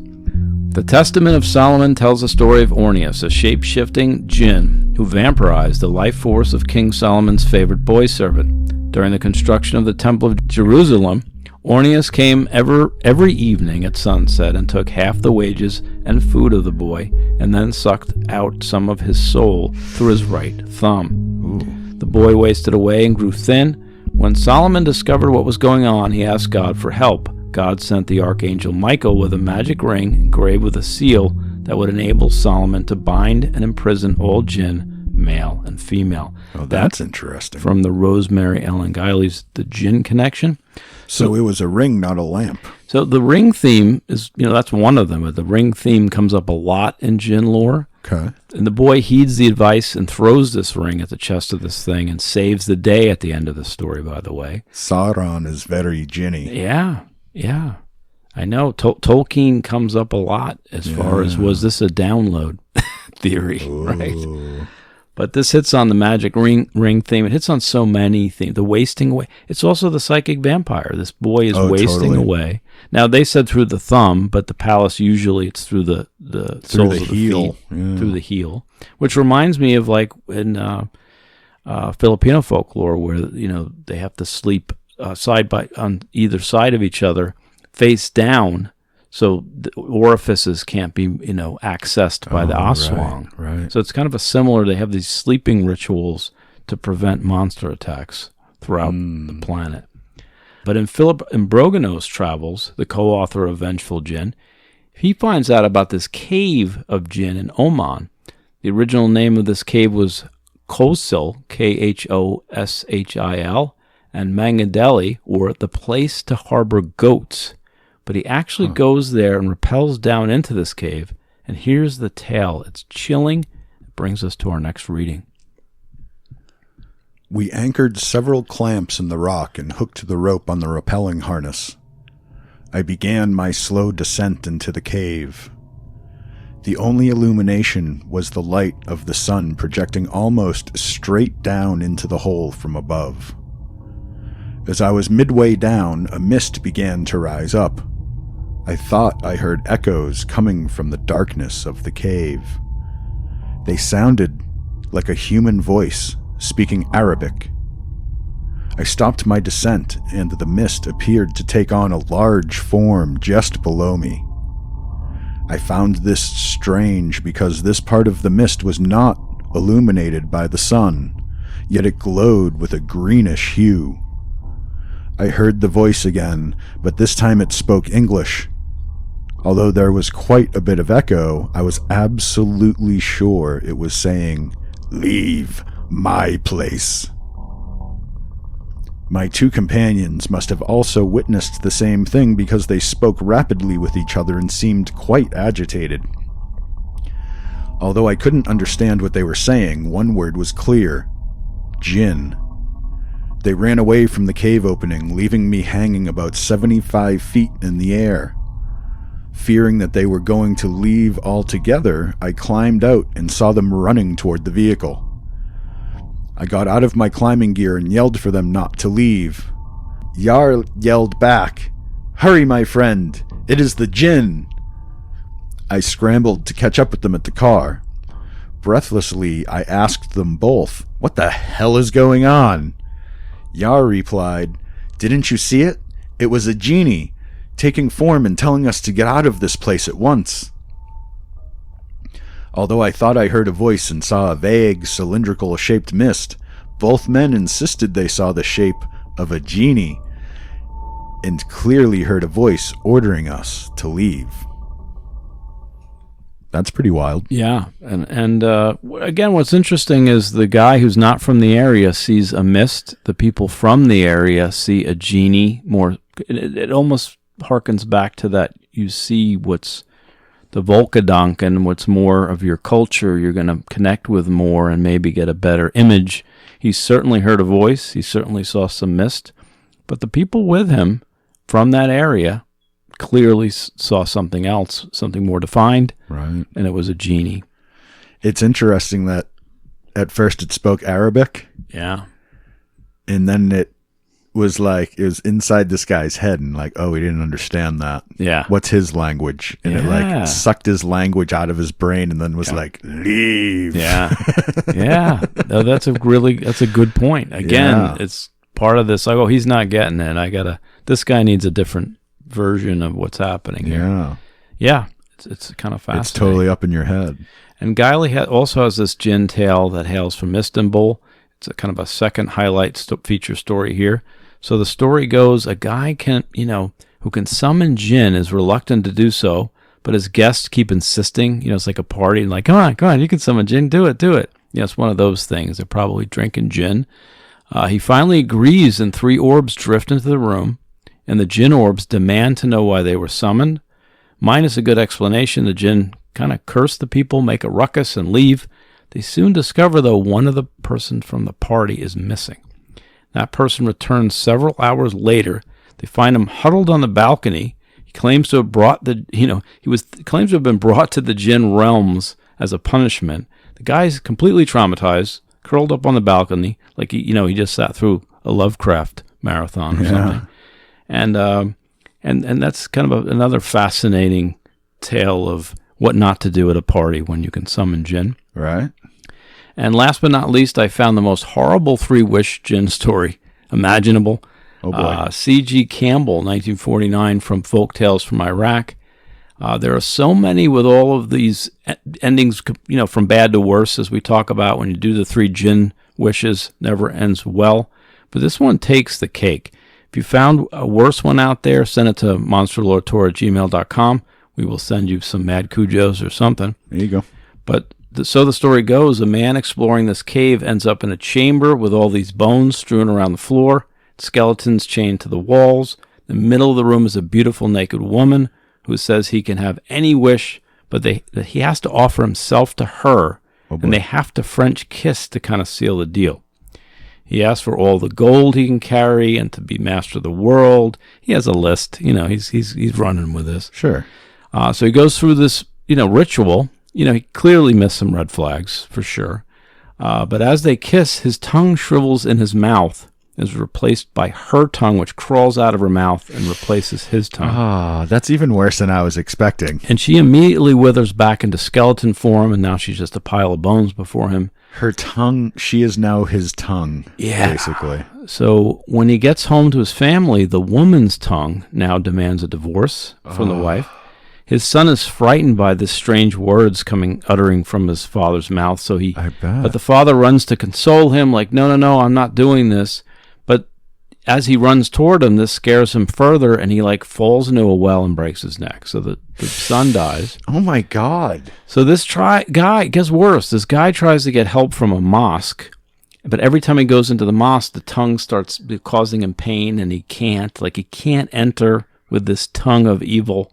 So he's finally, I don't like where this is going. It doesn't get any better. Finally, he sees a dervish, a traveling priest, and he writes in the sand, "Please, do an ablution, do a prayer over me, because this is what's happening." Whatever. He just asked for a prayer. Yeah. That's all he could do in the sand, I'm sure. So the guy does that. Exercise my tongue. Well, he just puts in the sand, just do a prayer over me. So the guy does that, and he ends up being dragged into the water. And these fish devour all of his limbs. And wait, the priest or the guy. The guy gets dragged into the water. His limbs are chewed off of him. He's dragged back to the beach by the priest, is what it sounds like. And now he's this, basically like the knight from the Black Knight from Monty Python. And he's not saying it's just a flesh wound. He's upset about this. But here's the end. Here's the punchline. Because as for the wish, quote, and this is again from Campbell's Folk Tales from Iraq, "How much gold can a man carry with no legs and no arms? And how many jewels can a man count with no fingers? And the mad are masters of the world, for they are not bound by that which binds us, nor are they worried by cravings or desires, and the fountain of knowledge is the fear of God." So again, he got everything he wanted in just the worst possible way. All this you're giving me here, it makes me realize that those Wishmaster movies are kind of spot on. Yeah, Jinny, very Jinny. He is a Jinn, he's a genie. That's why it's Wishmaster. Yeah. But anytime anyone makes a wish, it ends really badly. He gives them what they want every time. He gives you what you want, just not in the way you want it. Exactly. But here's where we discuss how the Jinn phenomenon starts to mimic some of these other paranormal themes. Jinn as ghost. Guiley posits poltergeist phenomenon, and many hauntings can be attributed to the Jinn activity. When you move into a new home and you're struggling with the former tenants still in the place, are they ghosts or are they Jinn? This harkens back to our old energy debate: elemental, territorial, ancestral, or totemic. Seems to be the 4 we come across. But moving into Jinn-controlled areas is often deemed an encroachment that could lead to an array of unpleasant phenomenon. It's like mafia-controlled neighborhoods back in Jersey, But at least they bring in the good locatelli, and you need that, for and the gabagoo. And the gabagoo. You got to get the gabagoo. You need the good gabagoo. You need the good gabagoo. But Guiley also ties in, as examples, Skin Walkers Ranch and Activity and San Luis Valley in Colorado and Taos, New Mexico, and other thin places as potential hotspots for Jinn activity. They often act out if they feel their territory is being encroached on, or people are being disrespectful, or all these other things that they seem slighted by. But Guiley and Imbrogno posit that in the end, Jinn crave energy. But periods of calm at haunted places may only be the result of a sleeping genie, because their impossibly long lifespans, a good nap might take decades. Yeah, when you're dealing with immortal beings, the time scale is a totally different thing. Like, what's a day to them? What's a year to them, you know? Yep. And back to Shapeshifters. If you do even a shallow dive into Jinn lore, one of the first attributes you will find is Jinn a shapeshifter, usually half man, half beast. So Guiley points out how this might just account for, quote, many of our sightings of mysterious creatures. Also, back to our handy-dandy shapeshifter spreadsheet, there's usually something off about them. When shifting into other forms, one part remains unchangeable, and the Jinn also have that problem with either chicken legs or furry legs or hooved feet. Yeah, they seem to have a problem with the bottom half. Yes. But again, they have red eyes. They like to do the black dog as their favorite guise. Another common shapeshifter trope. The truck drivers aren't going to like that one. Yep. But they're also Naga-like. They're also kind of they're very similar to snakes and reptiles. The snake seems to be a favorite guise of the Jinn. There's even a related story from Guiley points back to the Quran and its accounts of natural snakes versus Jinn in snake form. There's ways to, the Quran tells you how to differentiate between a natural snake and a Jinn snake. Really? So you have to do this little ritual, and if it comes back, it's a Jinn. If it leaves, it's a snake. It's a way that could be a very handy thing in Arizona. There's a lot of snakes around here. There we go. But Guiley states that ancient drawings in Turkey describe Jinn as more reptilian, is the other piece of that. So again, we got a party if it's a reptilian. And I had that thought earlier too. Like, are they also the reptilians that are taking over the world kind of thing that people talk about? They're also the reptilians. Right. So she is doing this one bucket thing, and Naga, like, well, there was a snake in the Garden of Eden, right? The whole serpent, she's again shoveling the whole serpent piece into this as well. So yes, and the David Icke stuff and all that. It's a good argument being made. Yep. Well, I'll see where the holes are. We will get there a little bit, but it is a good argument. Yeah. I'm not convinced. I'll say that. But Jinn as leprechaun, as promised. One of the definitive story elements attributed to the Jinn is the offering of 3 wishes. But the first mention of the story comes from Ferris, son of Leti, in a story from the Middle Ages. But it's a leprechaun story. Fergus, son of Leti, tells the tale of a king who awakens to find 3 leprechauns trying to drag him into the water. We've all been there, right? Yeah. He turns the tables. I grew up in Boston. I definitely been there. Yeah, and you don't want to go into that Charles, man. You don't want that.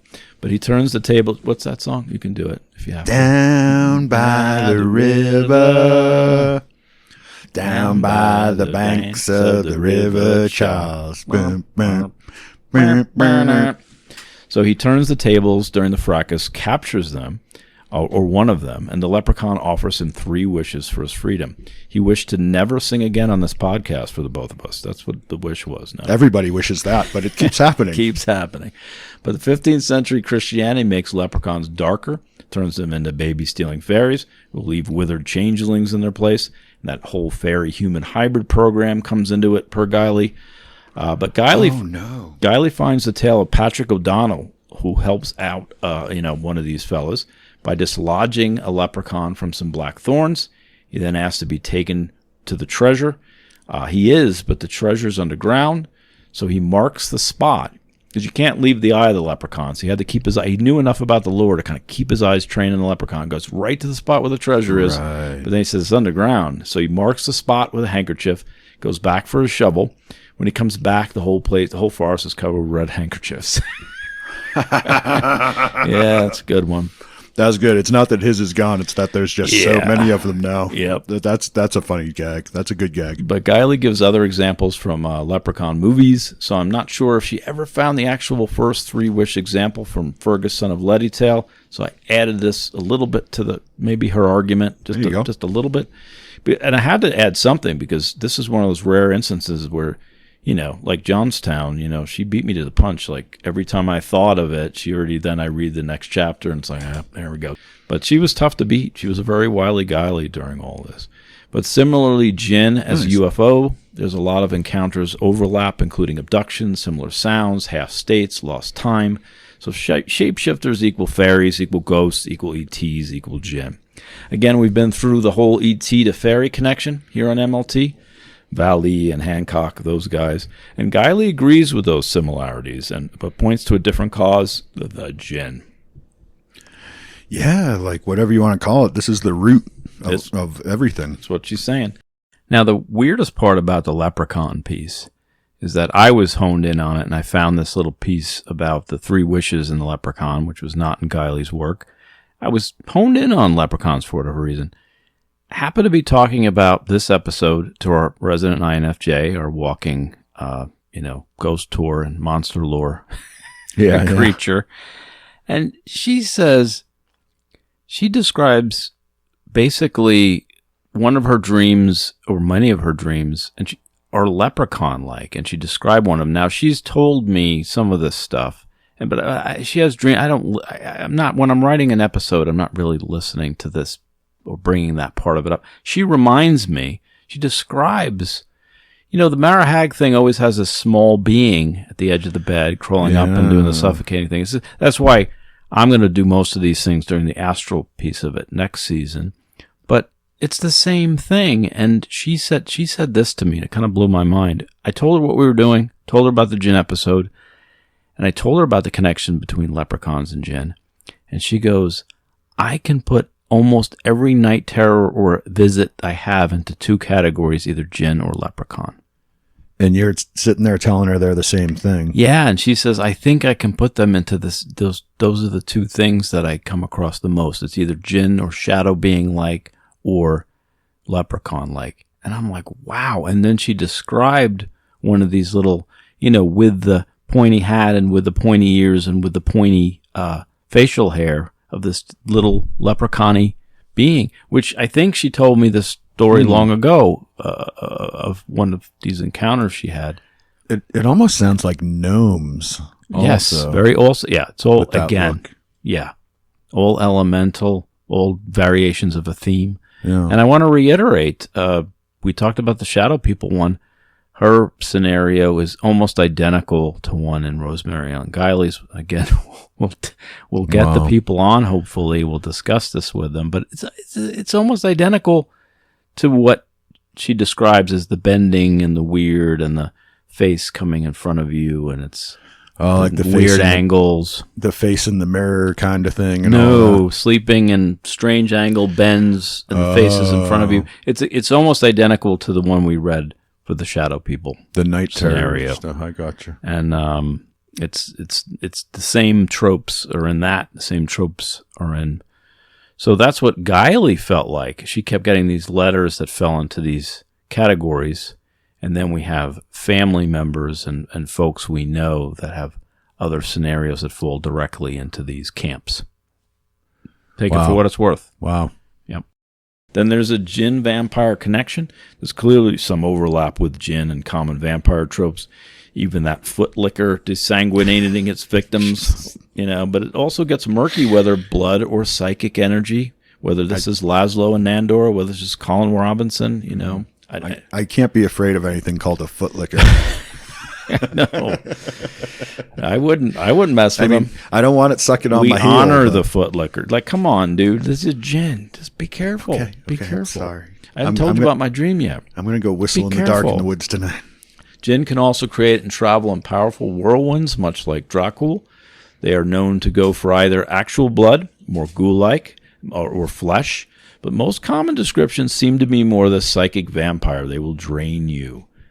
So I really feel like it's back to the Koryaks from Russian folklore and all that psychic vampire stuff we've been talking about. It's like straight up feeding on your life force, which makes sense. If they are plasma beings, they're nothing but life force. Yeah, they're not going to want your actual blood. They're going to want your energy. Yeah, like you're just a battery. Like it's matrixy in a way. Like they're just sucking out your life energy to use to power themselves. That's my belief, as opposed to blood and flesh. Right. Or maybe the ghouls is, they say is the early ones, and this is them just experimenting, but they really just need the energy at the end of the day. No. But Jinn and shadow people, there's a really strong connection here between Jinn and shadow people that Guiley makes in her books. And here's Guiley on this tie-in. Quote, in some cases, shadow people are not humanoids, blobs, or mists, but animal-like, usually resembling a dog or a cat or an unknown creature. Everything from sheep squatch to frog people. So we need a bigger bucket. But Guiley also talks about how shadow people dress in capes, are humanoid, and move in very fluid ways, bending in impossible angles, appear right in front of you, right in front of the sleeper's face. They can dissolve into a swirling cloud of mist or peek around corners like putty men. From these strange angles seem to be all these encounters. She makes a strong case for the shadow people. I think that of all of them, she makes a stronger case for the Jinn and shadow people, maybe than it, because they're extremely intelligent. They're trying to evoke fear. They're trying to drain you. It sounds very shadow people like. They're the dark side ones. They're the black ones compared to the yellow ones that you were talking about, right? Yeah, that sort of concept. The blue and the red. Blue were beginners and kind of unpredictable. Red were the darker ones that followed Iblis. And there you go. Black and yellow, we're just not sure. They could be the most evil. They could be the good ones balancing things out. Maybe they are the extremes. Maybe the black is the darkness and the yellow is the light. Maybe. You know what I mean? Yep. And I try to add one little tidbit to this. I found this in my study of the Quran and Jinn. This is how it's described. This is, to me, sounds very shadow people-like. And this is just one translation of the Quran. They explain the Jinn as mere shapes wrapped in blackness. Yeah. And that doesn't describe what she's talking about, right? And by the way, we have a similar US file. We got a call when we were editing a podcast. This one, not this one, but another episode. Right. We got a call that we had a family member that had some kind of strange nighttime encounter. It's just like that last one of bending blackness and waking up. And there's more than one witness. The person sleeping, it was both people in that bed saw what went on. So we, of course, said that's very nice, but we're editing Bat Squatch right now. Leave the number at the beep. Someone saw someone else's. Someone saw someone else's night terror. There you go. That's pretty wild. That's pretty wild. And I'm actually shoving that into the astral. When we do season 3 astral Mara Hag stuff, that's where I'm putting it. I have a different bucket, same buckets. We will get to that though. All right. But likewise, the Jinn tend to be the classic and archetypal sinister figure at the end of the bed, usually pitch black in color, which is also that, same astral common trope kind of thing. And again, a lot of astral stuff matches all this Jinn stuff, matches all this UFO stuff. And it's a bucket of Jinn, according to Rosemary. I could go for a big bucket of Jinn right now myself. Sounds like the Canyon Club. There's this little place in Williams that has this really cheap Jinn. But anyway, best defense. There is a lot of lore about this, so best defense-wise, we're going to move most of this to the side trail. We're going to get a good game plan for anybody who is having some real problems with sleep and really thinks that they're being harassed by something. And I know this is a real thing. Don't suffer in silence because it happened to me. Yeah. MonsterLoreTour@gmail.com. Yeah, we will talk about that more in Mara Hag astral travel stuff coming to an US file near you. But this is why I want to have that paranormal crisis referral network. I really think people have problems, and they are related to whatever hauntings or whatever's going on in your life. And they do have different cultural, there's cultural flavors to it. There's different flavors of the monster, but these are very real, either spiritual crisis or really real something other that's messing with you. And I think that if we had a kind of a referral network, if we took some of this stuff more seriously, we could help people a little bit better. Yeah, like we need to put together like some real actual serious think tank type things for the paranormal realm. I think it seems to be time. Yeah. They just did another hearing on UAPs in the House of Representatives. And, there's more and more things like this coming out all the time. There's so many books on the subject from all these people, from all these angles. Like if we could actually put it all together. Yeah. In a real way and get people who really actually know how to take it seriously and, know how to weed out the real evidence and really put it together, build the case, we might end up with this, plausible theory of everything and maybe even a provable theory of everything in the end. And in the meantime, maybe helping people, because I think there's people that are really, even if it's just a psychological related problem, these are way more common, and they don't seem to be addressed by the DSM-5, and they do seem to be ignored, and they do seem to be put into other buckets from the psychiatric and psychological realms that don't really fit. sometimes. Yeah, I don't think you can get rid of a Jinn with a pill, you know? Yep. And at a certain point, we need to start asking the right questions about that. Exactly. But remember, side trail, we're going to talk more about actual best defense for Jinn, what you should do, what you might want to try to do. So please check that out. Meanwhile, Dream Team, Jinn hate cleanliness. So I'm bringing Mr. Clean and Alice from the Brady Bunch, who, as experienced wranglers with the Jan and the Peter, remember she has some background in this. Yeah. And since the Jinn's natural enemies are wolves, I'm bringing Lucian from the head lichen from Underworld. Okay. And finally, they don't like iron. We're going to talk about that more when we talk about best defense. So I'm going to bring Iron Fist from the Kunlun Mountains. Yeah. Oh, there you go. That's There a you good go. call. Yep. I would bring the Ring. You mean the Japanese horror movie? No, the ring that Michael, the Archangel, used. Oh, there you I go. would bring one ring to rule them all, one ring to find them, one ring to bring them all, and in the darkness bind them. There you go. That's what I would bring. Nice. Well, ring lore is important in this. I would bring a copy of The Ring from that Japanese horror movie. It's a great movie. Yeah, it's pretty scary. So there you go. That's our Dream Team stuff. Not to make light of it, please check out that side trail if you're having some issues, but we can't have a 3-hour podcast, so we're going to move along here with some other theories that are going on. Guiley points to all this extra space and quantum flux. This is a Guiley theory. This is where we get into the weird stuff that you like, Jeremy. But she thinks the Jinn can hide interdimensionally. She starts off with citing the work of Geiger and Marston's gold foil experiment from 1909. Their experiment with alpha particles in this gold aluminum foil was the first hint of just how much of our universe is just space, because nothing during this thing was hitting this thin foil. They all passed through, which began to get us an idea of how much actual space there was and not matter. We ourselves are mostly empty space. Right. Well, we prove it here every night on MLB. Especially in our heads. Yep. But it's funny how materialists can't seem to find any ever. But there's enough space for a legion of paranormal beings to hide.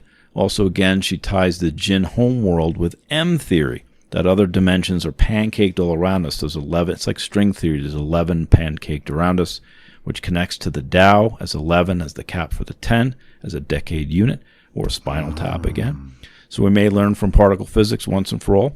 Why is it always the drummer, Yeah. But again, according to our more ancient texts, Jinn consist of a smokeless fire. But Guiley thinks more accurately they are comprised of plasma, which ionized gas, like you said, kind of seems like a smokeless fire.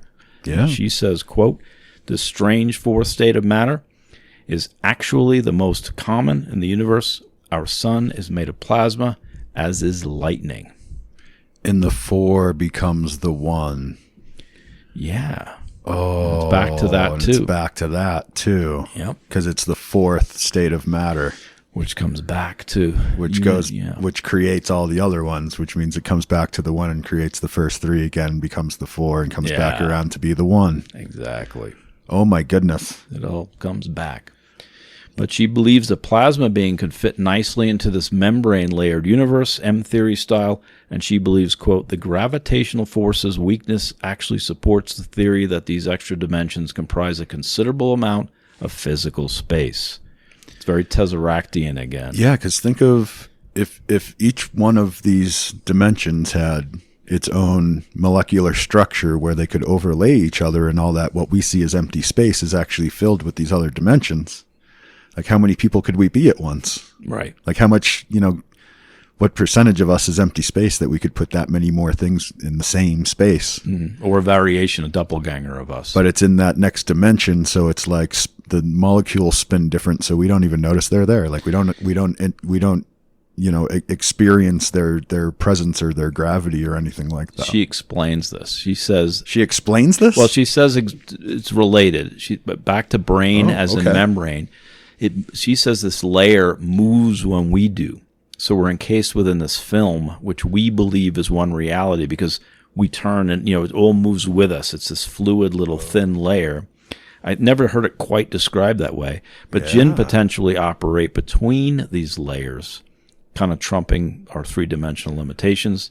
They may have access to several of these little filmy brain layers. So they are the in-between. They're the ones that aren't from a layer. They're between the layers. Yes. There you go. Yep. Islamic lore suggests that they can see us, but we can't see them unless they allow it. You know, it's the same idea. It's like Vesson and Grimm. Right. They're only seen if they want to be, like a mountain lion. Yep. Plasma behaves like a gas, except they are electronless, so they can roam about freely, as in the case of the Jinn as plasma beings, or as free agents not bound to God or Satan. See, they may have free reign or a wider variety of spaces and dimensions per physics, and ancient cosmology kind of mimics that.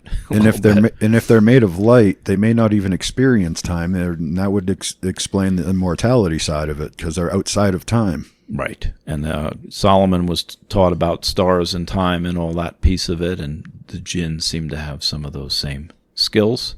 Wow. And Nick Redfern adds how the Jinn have a profound advantage because, quote, negotiating multiple dimensions is second nature, which is specifically why they spend so much time causing havoc and horror in our reality. That's from his Shapeshifters, Morphing Monsters, and Changing Cryptids in the show notes. There are links between the rise of consumerism and genie folklore, and this loosely ties into Wetiko theory as well, which is capitalism's a piece of that. But a mind parasite bent on greed and feeding into the destruction of us ultimately, it parallels the Jinn agenda. So there is a Wetiko Jinn connection. Yeah. And maybe when we discuss Wetiko, we'll swing back to Jinn a little bit. Came up a little in the Bradshaw Ranch stuff. Yeah. Because, under hypnosis, when they were trying to get messages through the kid from the aliens, that was part of it is the greed of people was actually some sort of basically alien virus. Right. It comes back to could go back to language itself as a software download. Yeah, the unrecognized virus from William Burroughs. Yeah. Jinn also have a variety of exotic creatures as pets, apparently. So Guiley wonders if these are the things we're seeing on Coast to Coast AM, kind of a Petlandia theory.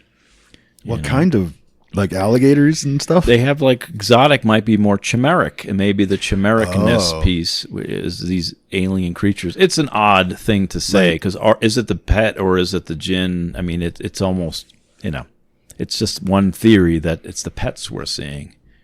Can they be their own dog? Yeah, maybe. There's a philosophical conundrum. Can one be their own dog? Yeah. I Want to Be Your Dog is not a song. But another interesting tidbit, according to some, is that the military already knows about the Jinn and are already actively hunting them. This is a Guiley thing. During Philip Ambrogno's travel, he came across people linked to the Saudi royals who not only believe in Jinn, but claim the U.S. military is actively pursuing them. None of his informants were sure if one had ever been captured, but they're after Jinn technology, because what else would they be doing, I guess? Well, I mean, never about knowledge, is it? It's about things to kill ourselves faster. Well, I mean, if the whole theory on them actually being the UAPs and being the E.T.s and stuff, then the U.S. military is definitely pursuing them. Oh, yeah. Yeah. If they've gotten any hint of this. In stories like in Bradshaw Ranch again, when they apparently basically fought a battle and closed a portal. Yeah. If that was the Jinn. Right. So yeah, I mean, I can line up with that theory. Yeah, they probably have the best ghost hunting equipment, and they're holding out on us, really. Oh, I'm sure. It's horrible people. But on the Hertz front, just frequencies, Guiley's peeps seem to be working on ways to communicate. So what frequencies are good for communication, and what repel these things through different frequencies. I believe that's a good approach. She found the Hertzes, they get kind of a broader range for communication seems to work, like our little ghost boxes. Yeah. But honing in on something that actually scares them away is probably important as well. I would start with Nickelback. You got to find their brown note. Yeah, exactly. Well, we're going to talk about that in Best Defense, because she does go into more ideas about what you might want to do if you feel like you're struggling. That'll be in the Best Defense in the side trail. But Jinn as shaman is another connection. Obviously, that's the one I would make. Shamanic shapeshift complex is kind of my theory. I did find witches and wizards from Sumer and Babylonian times known as Kasupa and Kasapta. And it's pronounced nothing like it, Kashwaf. The word shows up in Hebrew and Assyrian as well. These were feared, much like the Jinn, but the connection between Jinn-like beings and these shaman gets hazier in cuneiform land. But again, like shaman, Jinn can be creature teachers, but per the lore, usually for a price one you don't want to pay. Right. But Jinn and shaman share much of the same type of powers. But fun fact, the wolf monster we are seeing, are not Jinn because they don't assume this form. So many skin walkers are not Jinn or werewolves or lycanthropes because the wolf people from Mongolia. Because the wolf. Yeah. So the one bucket theory springs a leak here. All our ontonic soul enmeshment stuff we're talking about and totemism and the bush soul beings, you can have a totem animal and you can connect to that totem animal. And that's what becomes the were-crocodile. And if we're talking about, Mertz's stuff in West Bennett. So this is all out of the Middle East. My mind keeps going to the wolf of the East. Yeah. And now the Jinn natural enemy is the wolf. Yeah. And they're all from the East. Yeah. Are they the yin and yang of the power structure over there? Is that why? Have you looked into connection of the whole wolf of the East thing in North American lore as compared to the Jinn and Middle Eastern lore? Well, one group I think it's the Muscara, and there's I'm forgetting the researcher's name at the moment, Hoffman I think maybe, but he basically looks into the deer people and the wolf people. We talked about this once. That the deer go out during the day and they're the villagers, and they're the deer people. If you are deemed the wolf person, you go out into the woods and you hang with this other group. They all interact and they're not killing each other at night, but there's an understanding that you're part of yin, you're part of yang. That's your group. This is your group. And they have their own realms. They stay in their lane. Stay in their lane. Okay. And the Wolf of the East stuff, of course, comes from Native American cosmology, which is not that dissimilar from some. There's definitely connections between that. But yeah, I think of it more as just it's a hole in the bucket because we see very common as a wolf is a powerful totem. Wolf is a powerful monster. And I think if the Jinn can't be accounted for that, then this isn't a one bucket moment. Oh, there you go. And even as much as it's the root of all that, it's still not one thing. No, and it doesn't match the totem thing at all because you would have to, unless that part of the lore is wrong. Or it's clashing cultures at that point. Because that's from opposite sides of the world, really, right? Because you're talking North American and Middle Eastern. Yes, and the totems. So there's the differences in your cultural backgrounds and lores. Right. There's totemic clans that seem to be and yes, in that area they always pick the alpha creature as usually what is a powerful totem. And if there aren't any wolves in that area, that may be the answer. It's just there aren't any here, and that's from another clan, and we don't want to talk about it. So we in this region can't assume wolf form. Right. It doesn't mean that other Jinn in other areas can't. I don't know. Okay. It's all It's all a good theory. When we talked about Filipino folklore, we got into this one tribal group. In one corner of that little archipelago, we talked about the shaman class from the Philippines. There was one and I have to go back into the mausoleum for this one. Ooh. It's a quote from the Aswang Project. Are we doing a full-on callback to the mausoleum? Yes, we are. I have a bumper. Welcome to the mausoleum. Oh, God. What is that smell? The Sama Bajau groups have shamans known as the Kalamat. The Muslim brand of these practitioners are known as the Wali Jinn. Literally custodians of the Jinn. Their shamans are called custodians of the Jinn. Wow. That says it all. It really does. So again, that from the many names of Philippine shamans and healers, the Aswang Project. And Jinn as, as basically shaman as custodians of the Jinn. I've been focusing on shaman here at MLT, but Guiley feels that Jinn is it's basically the top dog. It's certainly not the top wolf. Yeah. But saying that, touched by Jinn, again, sounds like fire in the head from shamanism, as we talked about earlier in the episode. They do black dog, though. They like turning into a dog, but they can't do a wolf. And the black It dog just came back into my brain. Well, back to Nahuatl and the Aztec, that's the first mention of shaman. I mean, shamans originate in Siberia, but the first kind of shapeshiftery stuff comes from the Aztec, comes from Nahuatl, comes from a man who can turn into a black dog. That is a very common one. But again, why are we leaving the wolf out is a bit of a, it's a bit of a conundrum in a way. Clashing energies. Yep.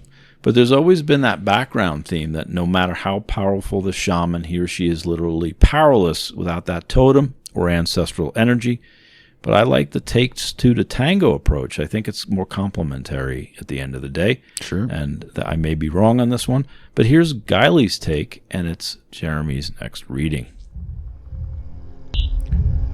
Sheiks, religious authorities, have the knowledge and skills for summoning and controlling Jinn, but any one sheik may not be able to control all Jinn.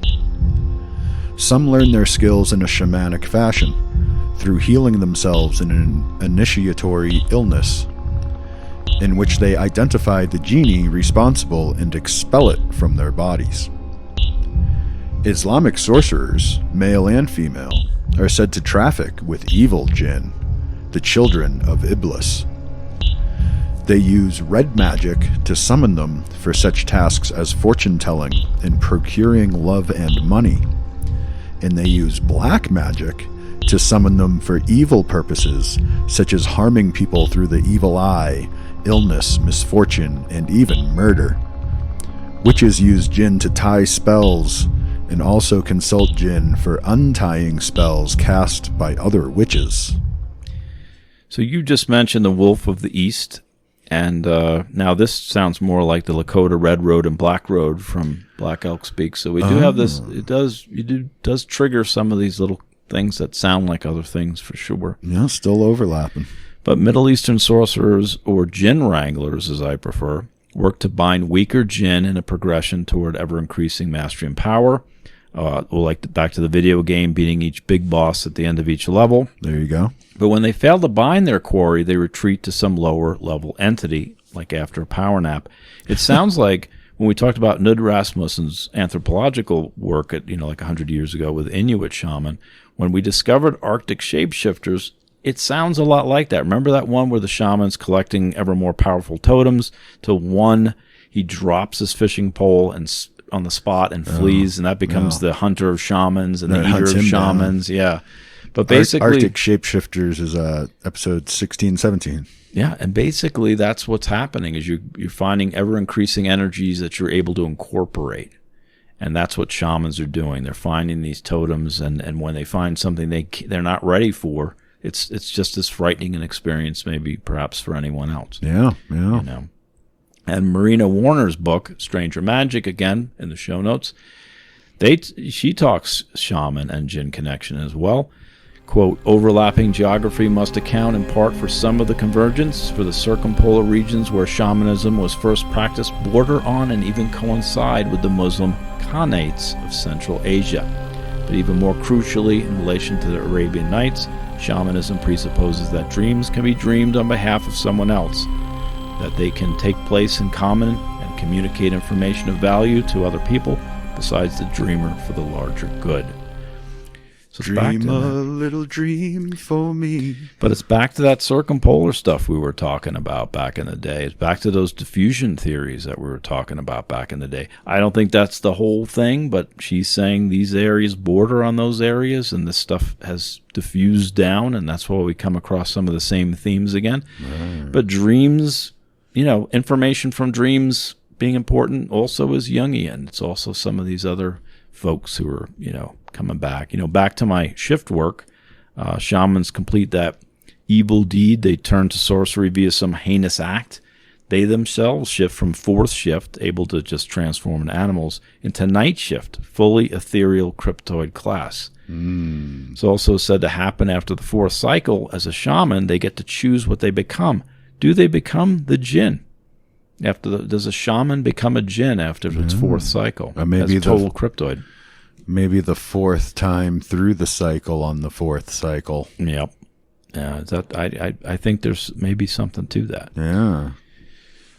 And as for those more on the mythical side of things, again, as I like to get into more of the depth psychology or Neo-Jungian side of life, as they call it. Neo-Jungians? Yeah, thanks. Yeah. What you said. But they always identify the battleground as being between not between dimensions, but between the conscious and the unconscious material.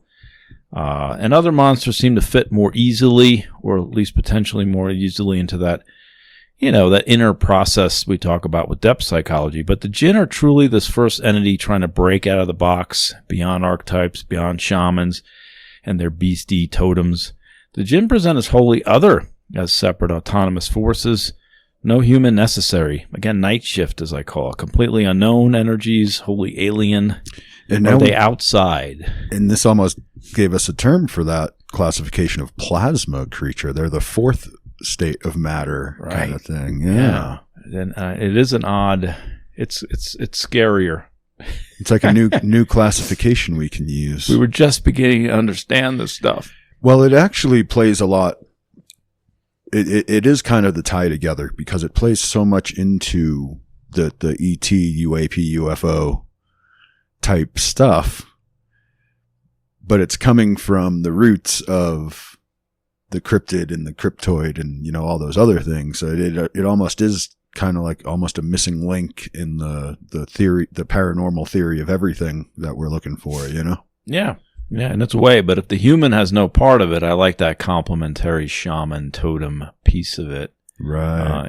And this is just something wholly other and alien just messing with us. Oh, wholly other. But at the same time, very similar. Mm-hmm. Like all those ways, they're so much like us as far as so many things go. But they're totally other. They're the flip of it. They're the yin to our yang. Yeah. In a way, like the angel to the demon, it's the Jinn to the human. Yeah. And do you remember when Llewellyn was talking about MUFON? If you had a question, what were you thinking about right before you saw the UFO? I think, what were you thinking before you started dreaming of the Jinn? Or the encounter with the Jinn happened? What was going on there? Because it does seem to be another component of the same, another variation of a theme. Yeah, what frequency were your thought patterns humming at? Yep. And here's a Carl Jung kind of bringing it home, as he often does in this podcast for some reason. This from The Undiscovered Self. If a worldwide consciousness could arise that all division and all antagonism are due to the splitting of opposites in the psyche, then one would really know where to attack. But if even the smallest and most personal stirrings of the individual soul, so insignificant in themselves, remain as unconscious and recognized as they have hitherto, they will go on accumulating and produce mass groupings and mass movements which cannot be subjected to reasonable control or manipulated to a good end. So we got this idea of opposites of the psyche and where to attack, and if not, we see this group kind of going off in a direction. That's happening today. Yeah, we got to recognize the duality of our own nature to be able to comprehend the duality of actual nature. Correct. What are we fighting? Is this a darker part of ourselves? Is this truly something other? You have to know. I think Guiley is kind of telling us to be aware of this, which is smart. Yeah. But actually, being adversarial necessarily isn't maybe the best idea. I think we need to look, observe, find. We need to discuss. I don't think starting to fight these invisible enemies is the way. We'll talk more about that with Best Defense, by the way, because there are ways to approach this if you're personally attacked. Right. We'll get into that when we delve deeper. You have to find the compromise within the duality. Right. And the Sufi version finds this function for the Jinn. It kind of reminds us there's more than the Scully-Muggle realms, though. It's a spiritual prod sometimes, not unlike what happened to our friend Cisco with the Hellhound. Maybe we got to get, if we take a page from Ken Wilber, those monsters at the end of the transpersonal bands, maybe they are edging us in a direction, kind of, and maybe they're necessary. I mean, maybe it's not good. I'm not going to go that far, obviously, but a prodding is a prodding is a prodding. They're looking for hedonists is the bottom line. Right. So no, I'm with you.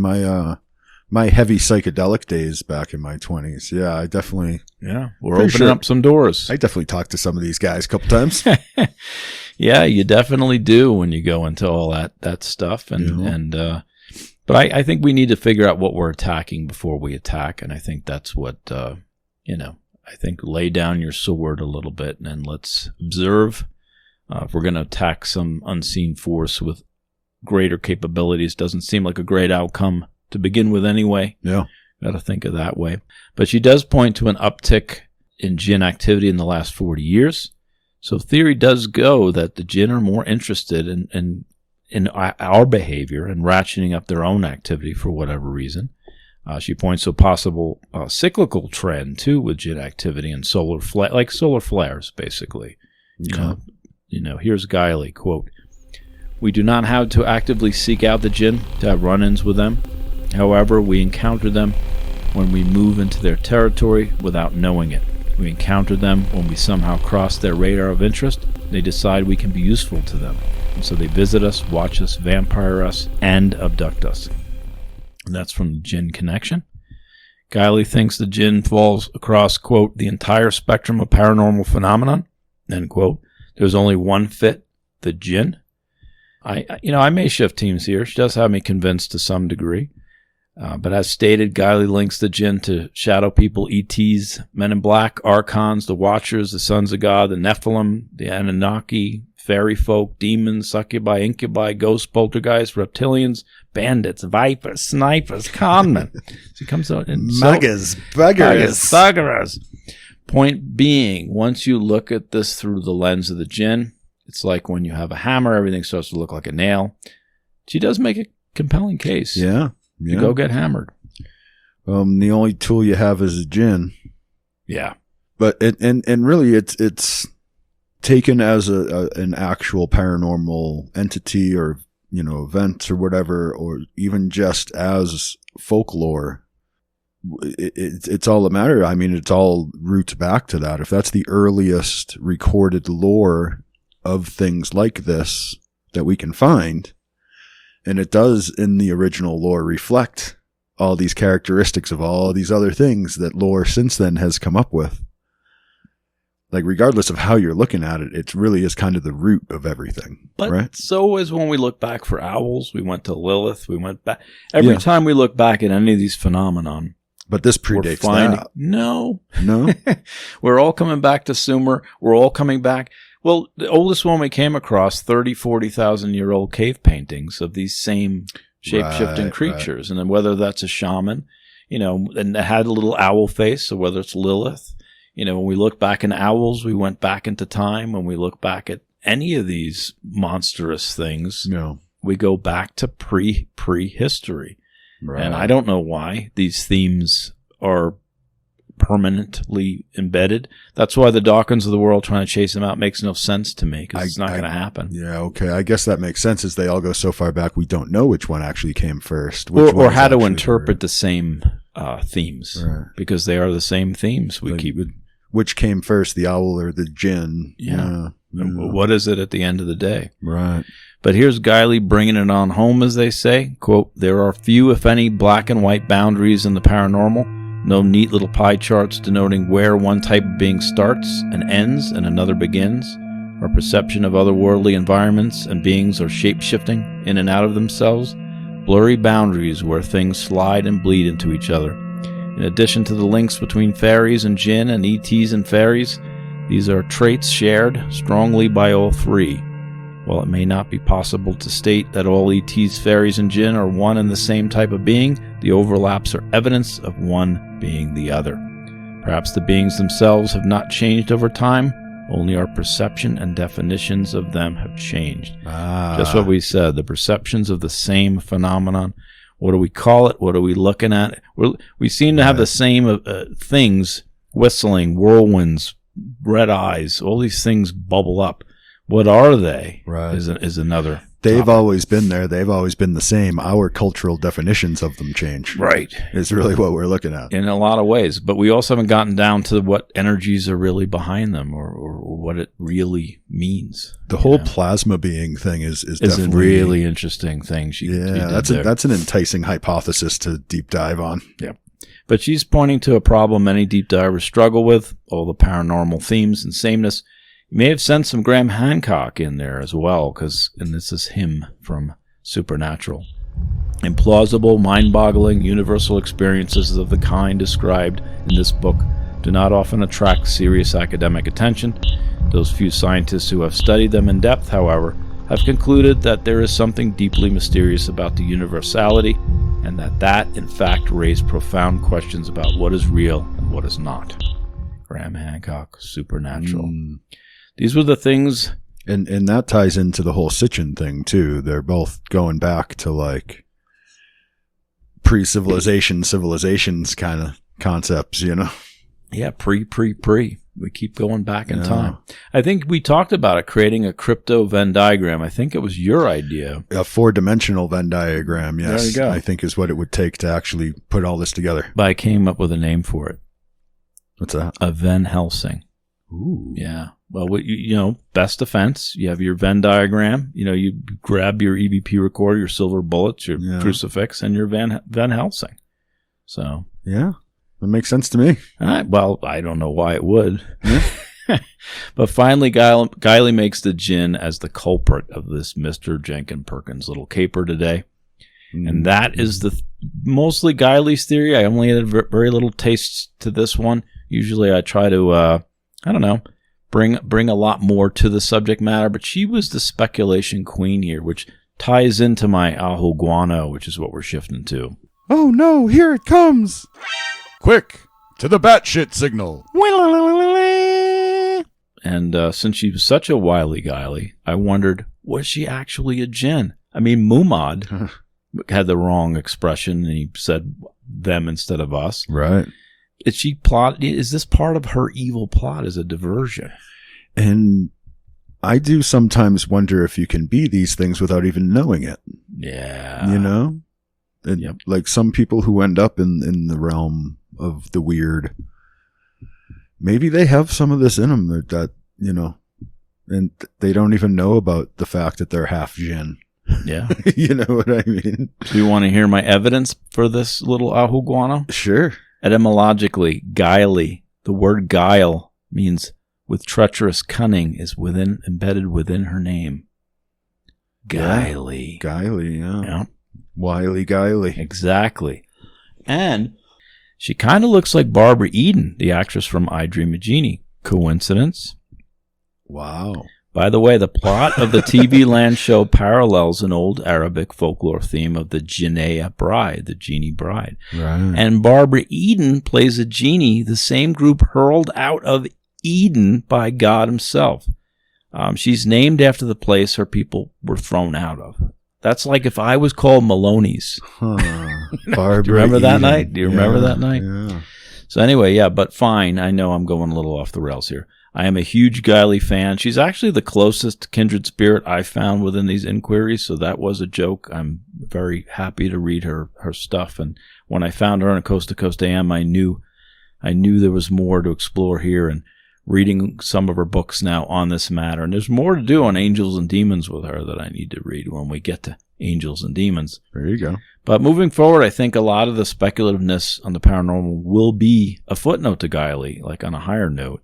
She barked up endless trees, which turned out to be Whomping Willows from like Harry Potter. You know, that tree that'll beat the shit out of you on the way in. Yeah, don't get in the way of an Ent battle, man.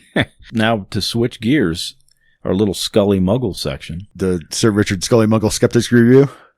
You're full of crap, and that's the nicest thing that I can say. But Kufar equals non-believers. They're seen as in cahoots with the Djinn. So there's a view that Scully Muggles are actually helping the bad guys because they're not letting us see the unseen. So we could call them Scully Kufars instead of Scully Muggles. I have the thought a lot while I walk my dog these days that we're so loud as a species now that you can't hear the world. You can't hear the world. All you can hear is traffic and, the noises of man. You can't hear the world anymore. But part of that, and we'll get to that in Best Defense, does drive off the Jinn. There are computers, and there's a lot of things that can drive them off. We're going to talk more about that when we get into Best Defense. To me, that's the problem. No, I know, and I don't know what you're right. Yeah. But there seems to be some ability to also drive off, but it's also the problem, Well, I would like to meet the Jinn. There you go. Maybe make your own decisions about what this encounter means to you. Yeah, like I want to meet these things. I want to see them. I want to throw a net over. Well, not literally throw a net over them, but I want to like physically encounter this. Like I want to know what's in our world. I want to know perception beyond perception with these things. Nope. And I feel like if we actually focused our attention on it as a species, but that was the warning. Don't do that. But I want to, Moz. Yeah, about that. But I wanna. Yeah, good luck with that. But here's one attempt by a Scully Muggle to explain the odd Jinn-like sounds in the wastes. I thought this was cool. It was a Scully Muggle's attempt to describe what folks in that region think of as Jinn sound, and it's just the wind howling through the desert. In ancient lore, the sounds made by the great expanses of sand in certain places in the desert, ringing, buzzing, humming, and moaning, were attributed to the Jinn speaking to each other or alerting humans of their presence. The noises have been attributed to the natural motion of wind over the sand. However, in 2004, a team of scientists who studied the noises in the Sahara Desert in southwestern Morocco could not explain the entire phenomenon. That from the Jinn Connection, Rosemary Ellen Diley again. But as for the explain the entire phenomenon. Yeah, so the Scully Muggles tried, and they explained most of it could be attributed to this, but there's this element that they couldn't quite, I've heard some crazy winds. Crazy winds out there. Especially down here in the Southwest. Those open spaces, man. Winslow? Yeah. You want to talk about some crazy wind sounds? Yeah, well, wind is almost embedded in the town's name. Yeah. Winslow. As for the Jinn theory as a whole, this is an area they would really feel a strong belief that there's nothing to it other than a hodgepodge of psychological and emotional issues, the usual stuff that they're going to do. And I'm not that interested in going there. We got a long episode. Which brings us, by the way, to Wolfman Puck. Ooh, Wolfman Puck's Cryptid Culinary Corner. Your entree, sir. Smells good. Not sure we should do this one, as Philip J. Ambrogno warns us. To cross the Jinn is to invite destruction. Yeah. So I imagine to cook the Jinn won't end any better or badder. All right, fine. I'll do it. Look, they hate wildfires, yet they are made from a smokeless fire. So I think like it lends itself to a Cajun dirty rice, like a jambalaya. Got to find a Jinn with those chicken legs first and make some jambalaya. Is this because I actually made you dirty rice the other night? Oh, yeah. You inspired that. I'm also pairing that with a Happy New Year's, because tonight is titled Jinn and Cthonic. We're going to go there you go. A little Bombay Sapphire for the Happy New Year's in honor of one of the Jinn's favorite old haunts.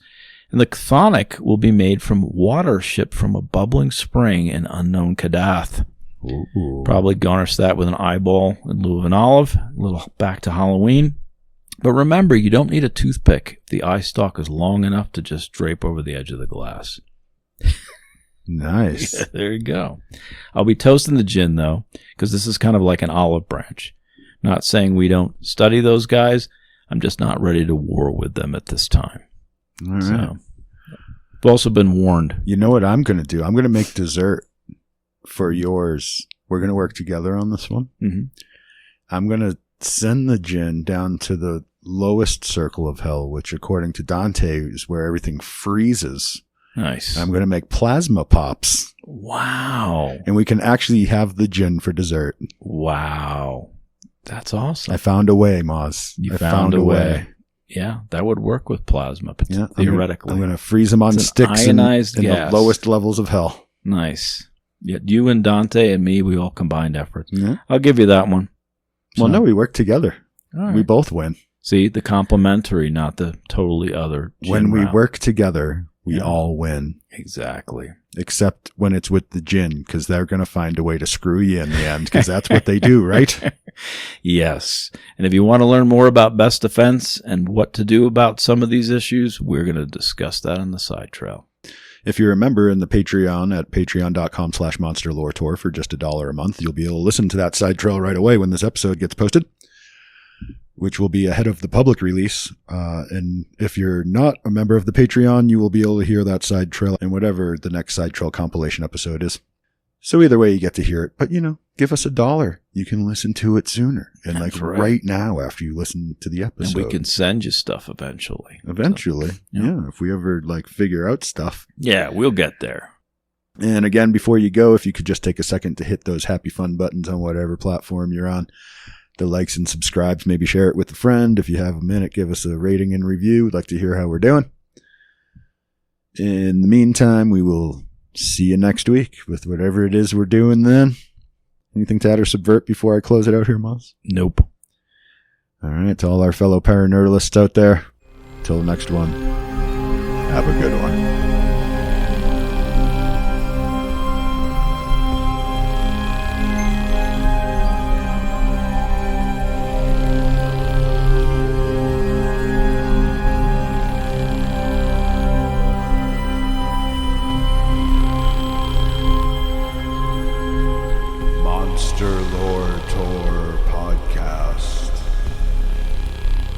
Clap and go, so I leave the room after I clap.